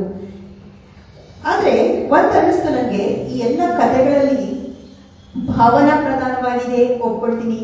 ಧಾರಾಳವಾಗಿ ಪ್ರತಿಮೆಗಳನ್ನ ಬಳಸ್ತೀರಾ, ಜೊತೆಗೆ ಒಂದು ಕಥೆಗಳಲ್ಲೂ ಸಹ ಕಾವ್ಯಾತ್ಮಕವಾದಂತಹ ಬಂಧ ಬಹಳ ದಟ್ಟವಾಗಿದೆ ನಿಮ್ಮ ಕಥೆಗಳಲ್ಲಿ. ಆದ್ರೆ ಇದರ ಆಚೆಗೆ ತೀರಾ ನೈರಾಶ್ಯದ ನೆರಳಿನಲ್ಲಿ ನರಳುವಂತಹ ಪಾತ್ರಗಳ ಸೃಷ್ಟಿಯೇ ಹೆಚ್ಚಾಗಿದೆ. ಸಾಮಾನ್ಯವಾಗಿ ಬಹುತೇಕ ಜನರ ಒಂದು ಅಭಿಪ್ರಾಯ ಅಂದ್ರೆ ಕಥೆ ಅಂದ್ರೆ ಅದು ಒಂದು ರಮ್ಯ ಕಲ್ಪನೆ ಅಂತ. ಆದ್ರೆ ಅದಕ್ಕೆ ವಿರುದ್ಧವಾಗಿ ಕಟು ವಾಸ್ತವವನ್ನ ಹೆಚ್ಚು ಬಿಂಬಿಸುವ, ಆಗಲೇ ಹೇಳಿದೆ, ನೈರಾಶ್ಯದ ಹೊದಿಕೆಯೊಳಗೆ ನರಳುವಂತಹ ಪಾತ್ರಗಳು. ಇದಕ್ಕೆ ನೀವೇ ಒಂದ್ ಕಡೆ ಹೇಳ್ತೀರಾ, ನಾನು ಕಥೆಗಾರ್ತಿ ಅಲ್ಲ, ನಾನು ವಸ್ತುವನ್ನು ಹುಡ್ಕೊಂಡು ಯಾವತ್ತೂ ಹೋಗಿಲ್ಲ, ನನ್ನ ಅನುಭವಕ್ಕೆ ಬಂದಂತಹ ವಾಸ್ತವ ಸಂಗತಿಗಳನ್ನ ನಾನು ಕಥೆಯಾಗಿಸಿದ್ದೇನೆ. ಎಷ್ಟೋ ಕಥೆಗಳಲ್ಲಿ ನಾನೇ ಪಾತ್ರವಾಗಿ ಕೂಡ ಪ್ರವೇಶ ಮಾಡಿಬಿಡ್ತೇನೆ ಅಂತ. ಬಹುಶಃ ಅದರಿಂದಾಗಿನೇ ಎಷ್ಟೋ ಕಡೆ ಅದು ನಿಮ್ಮದೇ ಮಾತುಗಳು ಅಂತ ನಮಗೆ ಸ್ಪಷ್ಟವಾಗಿ ಗೊತ್ತಾಗುವಷ್ಟು ಮಟ್ಟಿಗೆ ಆ ಪಾತ್ರಗಳ ಬಾಯಲ್ಲಿ ಬರುತ್ತೆ. ವಾಸ್ತವದಲ್ಲಿ ಬದುಕೋದಕ್ಕಿಂತ ಕಲ್ಪನೆಗಳಲ್ಲೇ ಜಾಸ್ತಿ ಬದುಕ್ತೀನಿ ಅಂತ ಒಂದ್ ಕಡೆ ಹೇಳ್ತೀರಾ. ಈ ಎಲ್ಲ ಈ ವೈರುಧ್ಯಗಳನ್ನ ದಾಟಿ ನಾನು ಕೇಳೋದು, ಯಾಕೆ ಈ ರೀತಿಯ ಪಾತ್ರಗಳ ಸೃಷ್ಟಿಯೇ ನಿಮ್ಮ ಕಥೆಯಲ್ಲಿ ಹೆಚ್ಚಾಗಿ ಬರುತ್ತೆ? ನಮ್ಮ ಪರಿಸ್ಥಿತಿ, ನಮ್ಮ ಸನ್ನಿವೇಶ ಒಂದ್ಸಲ ನನ್ನ ಬಹಳ ಪ್ರೀತಿಸ್ತಾನೆ, ಇನ್ನೊಂದ್ಸಲ ಗಂಡ ಏನೇ ಹೇಳಿ ಅಂತ ಎದ್ದು ಕೊಡ್ತಾನೆ. ಜೀವನದಲ್ಲಿ ನಾವು ಯಾರನ್ನು ಯಾವುದನ್ನು ಯಾವಾಗ ಹೇಗೆ ಇರ್ತಾರೆ ಅನ್ನೋದನ್ನು ಕೊಡ್ತಾನೆ. ಮನುಷ್ಯನ ಮನಸ್ಸು ಅನ್ನೋದು ಇದೆಯಲ್ಲ, ಅದು ಏನು ಯಾವ ಟೈಮಲ್ಲಿ ಒಂದ್ಸಲ ಅವರೇ ನಿಲ್ಲಿಸ್ತಾರೆ, ಒಂದ್ಸಲ ಆ ಜಬರ್ದಸ್ಬೇಕಲ್ಲ ಕಂಡರ್ಸ್ತಾನೆ, ಅದು ಅವ್ರಿಗೆ ಇಲ್ಲೇ ಬೇಕು. ಸೊ ಇದಕ್ಕಾಗಿ ಪಿತೃಪ್ರಧಾನ ಮನಸ್ಥಿತಿ ಹೆಂಗಸರಲ್ಲೂ ಇದೆ, ಹಾಗಾಗಿ ಗಂಡಸರಲ್ಲೂ ಇದೆ. ನಮ್ಮ ಇನ್ನೂ ಅದನ್ನ ಆ ಬಂಧನಗಳನ್ನ ಬಿಡಿಸ್ಕೊಂಡು ಅಥವಾ ಅದನ್ನ ಮಾಡ್ಕೊಂಡು ಆಚೆ ಬರುವಂತ ಪ್ರಯತ್ನಗಳಾಗ್ತಾ ಇದೆ. ನಮ್ಮ ಅಳು ಏನಿಲ್ಲ ನೋಡಿ, ನೀನು ಎಷ್ಟು ಫ್ರೀ ಬಿಟ್ಟಿದ್ದಾರೆ, ನೀನೆಲ್ಲ ನನ್ನ ಎಷ್ಟು ಫ್ರೀ ಬಿಟ್ಟಿದ್ದಾರೆ. ಈಗ ಒಂದು ಕೊನೆಯ ಪ್ರಶ್ನೆ, ಇದಾದ ನಂತರದಲ್ಲಿ ನಾವು ಸಂವಾದಕ್ಕೆ ತಲುಪಬಹುದು. ಇತ್ತೀಚೆಗೆ ನೀವು ಹೇಳಿದ್ರಿ, ಇತ್ತೀಚೆಗೆ ನನಗೆ ಸ್ವಂತ ಕಥೆಗಳು ನನಗೆ ಹೆಚ್ಚಾಗಿ ಸಿಗ್ತಾ ಇಲ್ಲ, ಹಾಗಾಗಿ ನಾನು ಅತ್ಯುತ್ತಮ ಅನಿಸಿದಂತಹ ಕೃತಿಗಳ ಅನುವಾದಕ್ಕೆ ಹೆಚ್ಚು ಒತ್ತು ಕೊಡ್ತಾ ಇದ್ದೀನಿ ಅಂತ. ಜಾಗತಿಕ ಸಾಹಿತ್ಯದಲ್ಲಿ ಉತ್ತಮ ಅನಿಸಿದಂತಹ ಹಲವಾರು ಕೃತಿಗಳನ್ನ ನೀವು ಈಗಾಗಲೇ ಅನುವಾದದಲ್ಲಿದ್ದೀರಾ. ಆಗಲೇ ಸೂರ್ಯಕಾಂತಿಯ ಮಡಿಲಿನಲ್ಲಿ ಈ ರೀತಿಯಾಗಿ ಎಷ್ಟೊಂದು ಅನುವಾದಿತ ಕೃತಿಗಳು ನಿಮ್ಮಿಂದ ಬಂದಿದೆ. ಒಂದೆರಡು ಕೃತಿಗಳು ನನಗೆ, ಈಗ ನಾನು ಮೊನ್ನೆ ಓದಿದಂತಹ ಕೃತಿಗಳಂದ್ರೆ ಹೆಚ್ಚು ಚರ್ಚೆಗೆ ಒಳಗಾಗಿರುವಂತಹ ಒಂದು ಕಾದಂಬರಿ ಜೋಸೆ ಸರಮಾಗೋನ ಬ್ಲೈಂಡ್ನೆಸ್. ಅದನ್ನ ಕುರುಡು ಅನ್ನುವ ಹೆಸರಿನಲ್ಲಿ ನೀವು ಅನುವಾದಿಸಿದ್ದೀರಾ. ಇದು ಒಂದು ರೂಪಕಾತ್ಮಕವಾದಂತಹ ಒಂದು ವ್ಯವಸ್ಥೆಯ ಡೊಂಕನ್ನ ಪ್ರದರ್ಶಿಸುವಂತಹ ಒಂದು ಕಥನ. ಹಾಗೆ ಪ್ರಾಣಿಗಳ ಪ್ರಭುತ್ವ, ಕಳೆದ ಶತಮಾನದ ಒಂದು ಮಹತ್ವದ ರಾಜಕೀಯ ಕಾದಂಬರಿ ಅನಿಮಲ್ ಫಾರ್ಮ್. ಇದನ್ನ ನೀವು ಈ ಅನುವಾದದಲ್ಲಿಯೂ ಕೂಡ ನಿಮ್ಮ ಛಾಪನ್ನು ಮೂಡಿಸಿದ್ದೀರಾ. ಅಂದ್ರೆ ಭಾಷಾನುವಾದದ ಜೊತೆಗೆ ನಿಮ್ಮ ಭಾವಾನುವಾದವೂ ಸಹ ಕೂಡಿರೋದ್ರಿಂದ ಈ ಜೀವಂತಿಕೆ ಅನ್ನೋದು ಈ ಅನುವಾದಿತ ಕೃತಿಗಳಲ್ಲಿ ಕಾಣಿಸುತ್ತೆ. ಇನ್ನೊಂದು ಇತ್ತೀಚೆಗೆ ಬಂದಂತಹದ್ದು ಬರಿಗಾಲಲ್ಲಿ ಬಾಗ್ದಾದ್ ಅನ್ನುವಂತಹ ಒಂದು ಕೃತಿ.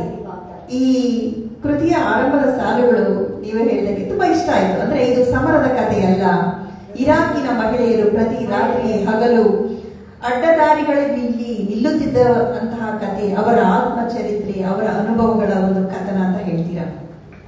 ಇದಂತೂ ನಿಜವಾಗ್ಲೂ ಕಾದಂಬರಿ ಪ್ರಕಾರಕ್ಕೆ ಒಗ್ಗಿಕೊಳ್ಳುವಂಥದ್ದಲ್ಲ. ಬಹಳ ಒಂದು ಸವಾಲುಗಳಿತ್ತು ನಿಮಗೆ ಈ ಅನುವಾದದಲ್ಲಿ. ಇವಾಗ ನೀವು ಆಯ್ಕೆ ಮಾಡಿಕೊಳ್ಳುವಂತಹ ಎಂತಹ ಕಾದಂಬರಿಗಳನ್ನು ಆಯ್ಕೆ ಮಾಡಿಕೊಳ್ತೀರಾ, ಅಲ್ಲಿ ನೀವು ಏನು ಸವಾಲುಗಳನ್ನು ಎದುರಿಸಬೇಕಾಗುತ್ತೆ, ಆ ಎದುರಿಸಿ ಇಷ್ಟರ ಮಟ್ಟಿಗೆ ನೀವು ಯಶಸ್ಸನ್ನ ಮಾಡಬೇಕಾದ್ರೆ ಏನೆಲ್ಲ ಕಷ್ಟಗಳನ್ನು ಎದುರಿಸಬೇಕಾಗುತ್ತೆ ಈ ಅನುವಾದದಲ್ಲಿ? ಅಲ್ಲ, ಮೊದಲಿಗೆ ನೀವು ಆಯ್ಕೆ ಯಾಕೆ ಎಂತಹದ್ದನ್ನು ಆಯ್ಕೆ ಮಾಡ್ಕೊಳ್ತೀರಾ ಅಂತ ಒಂದು ಬೇರೆ ಬೇರೆ ಮುಸ್ಲಿಂ ಕಮ್ಯುನಿಟೀಸ್ ಇದೆಲ್ಲ, ಮುಸ್ಲಿಂ ಕಮ್ಯುನಿಟೀಸಲ್ಲಿ ಇನ್ನೂ ಹೆಣ್ಮಕ್ಳಿಗೆ ಅಂಥ ಫ್ರೀಡಮ್ಗಳಿಲ್ಲ. ಬಟ್ ಅಲ್ಲಿ ಎರಡು ರಾಷ್ಟ್ರಗಳ ನಡುವೆ ಯುದ್ಧ ನಡೆಯುವಾಗ ತನ್ನ ದೇಶದ ಹೆಣ್ಮಕ್ಳಿಗೆ ತುಂಬ ತೊಂದರೆ ಆಗುತ್ತಿಲ್ಲ, ಅದನ್ನು ಪ್ರತಿನಿಧಿಸೋದಕ್ಕೆ ಅಲ್ಲಿನ ನಾಯಕರು ಅನುವಾದದಲ್ಲಿ ಎದುರಿಸುವಂತಹ ಸವಾಲುಗಳು ಅಲ್ಲ, ಏನಾದರೂ ಸಮಸ್ಯೆ ಅಂದರೆ ಮಾಡೋದು ದೊಡ್ಡ ಸಮಸ್ಯೆ ಮಾಡೋದು. ಈಗ ಮೇಡಮ್ ಅನ್ನ ಇಷ್ಟೊತ್ತು ನೀವು ಮಾತುಗಳನ್ನ ಕೇಳಿದ್ರಿ. ನಿಮಗೆ ಏನಾದರೂ ಪ್ರಶ್ನೆ ಕೇಳಬೇಕು ಅನ್ಸಿದ್ರೆ ಖಂಡಿತವಾಗ್ಲೂ ಕೇಳ್ಬೋದು. ಮಧುರಾ ಅವರೇನ ಕೇಳಬೇಕು ಅಂದ್ರೆ? ನಮಸ್ತೆ ಮೇಡಮ್, ಮಧುರಾ ಕರ್ಣನ್ ನಾನು. ನಿಮ್ಮ ನೂರ್ ಜಹಾನ್ ಕಾದಂಬರಿಯನ್ನ ನಾನು ಪ್ರಬಂಧ ಮಂಡನೆಯನ್ನು ಮಾಡಿದ್ದೆ. ಆ ನೂರ್ ಜಹಾನ್ ಕಾದಂಬರಿಯಲ್ಲಿ ಬಹಳ ಚೆನ್ನಾಗಿ ನೀವು ನೂರ್ ಜಹಾನ್ ಪಾತ್ರವನ್ನ ಕಟ್ಟಿಕೊಟ್ಟಿದ್ದೀರಿ.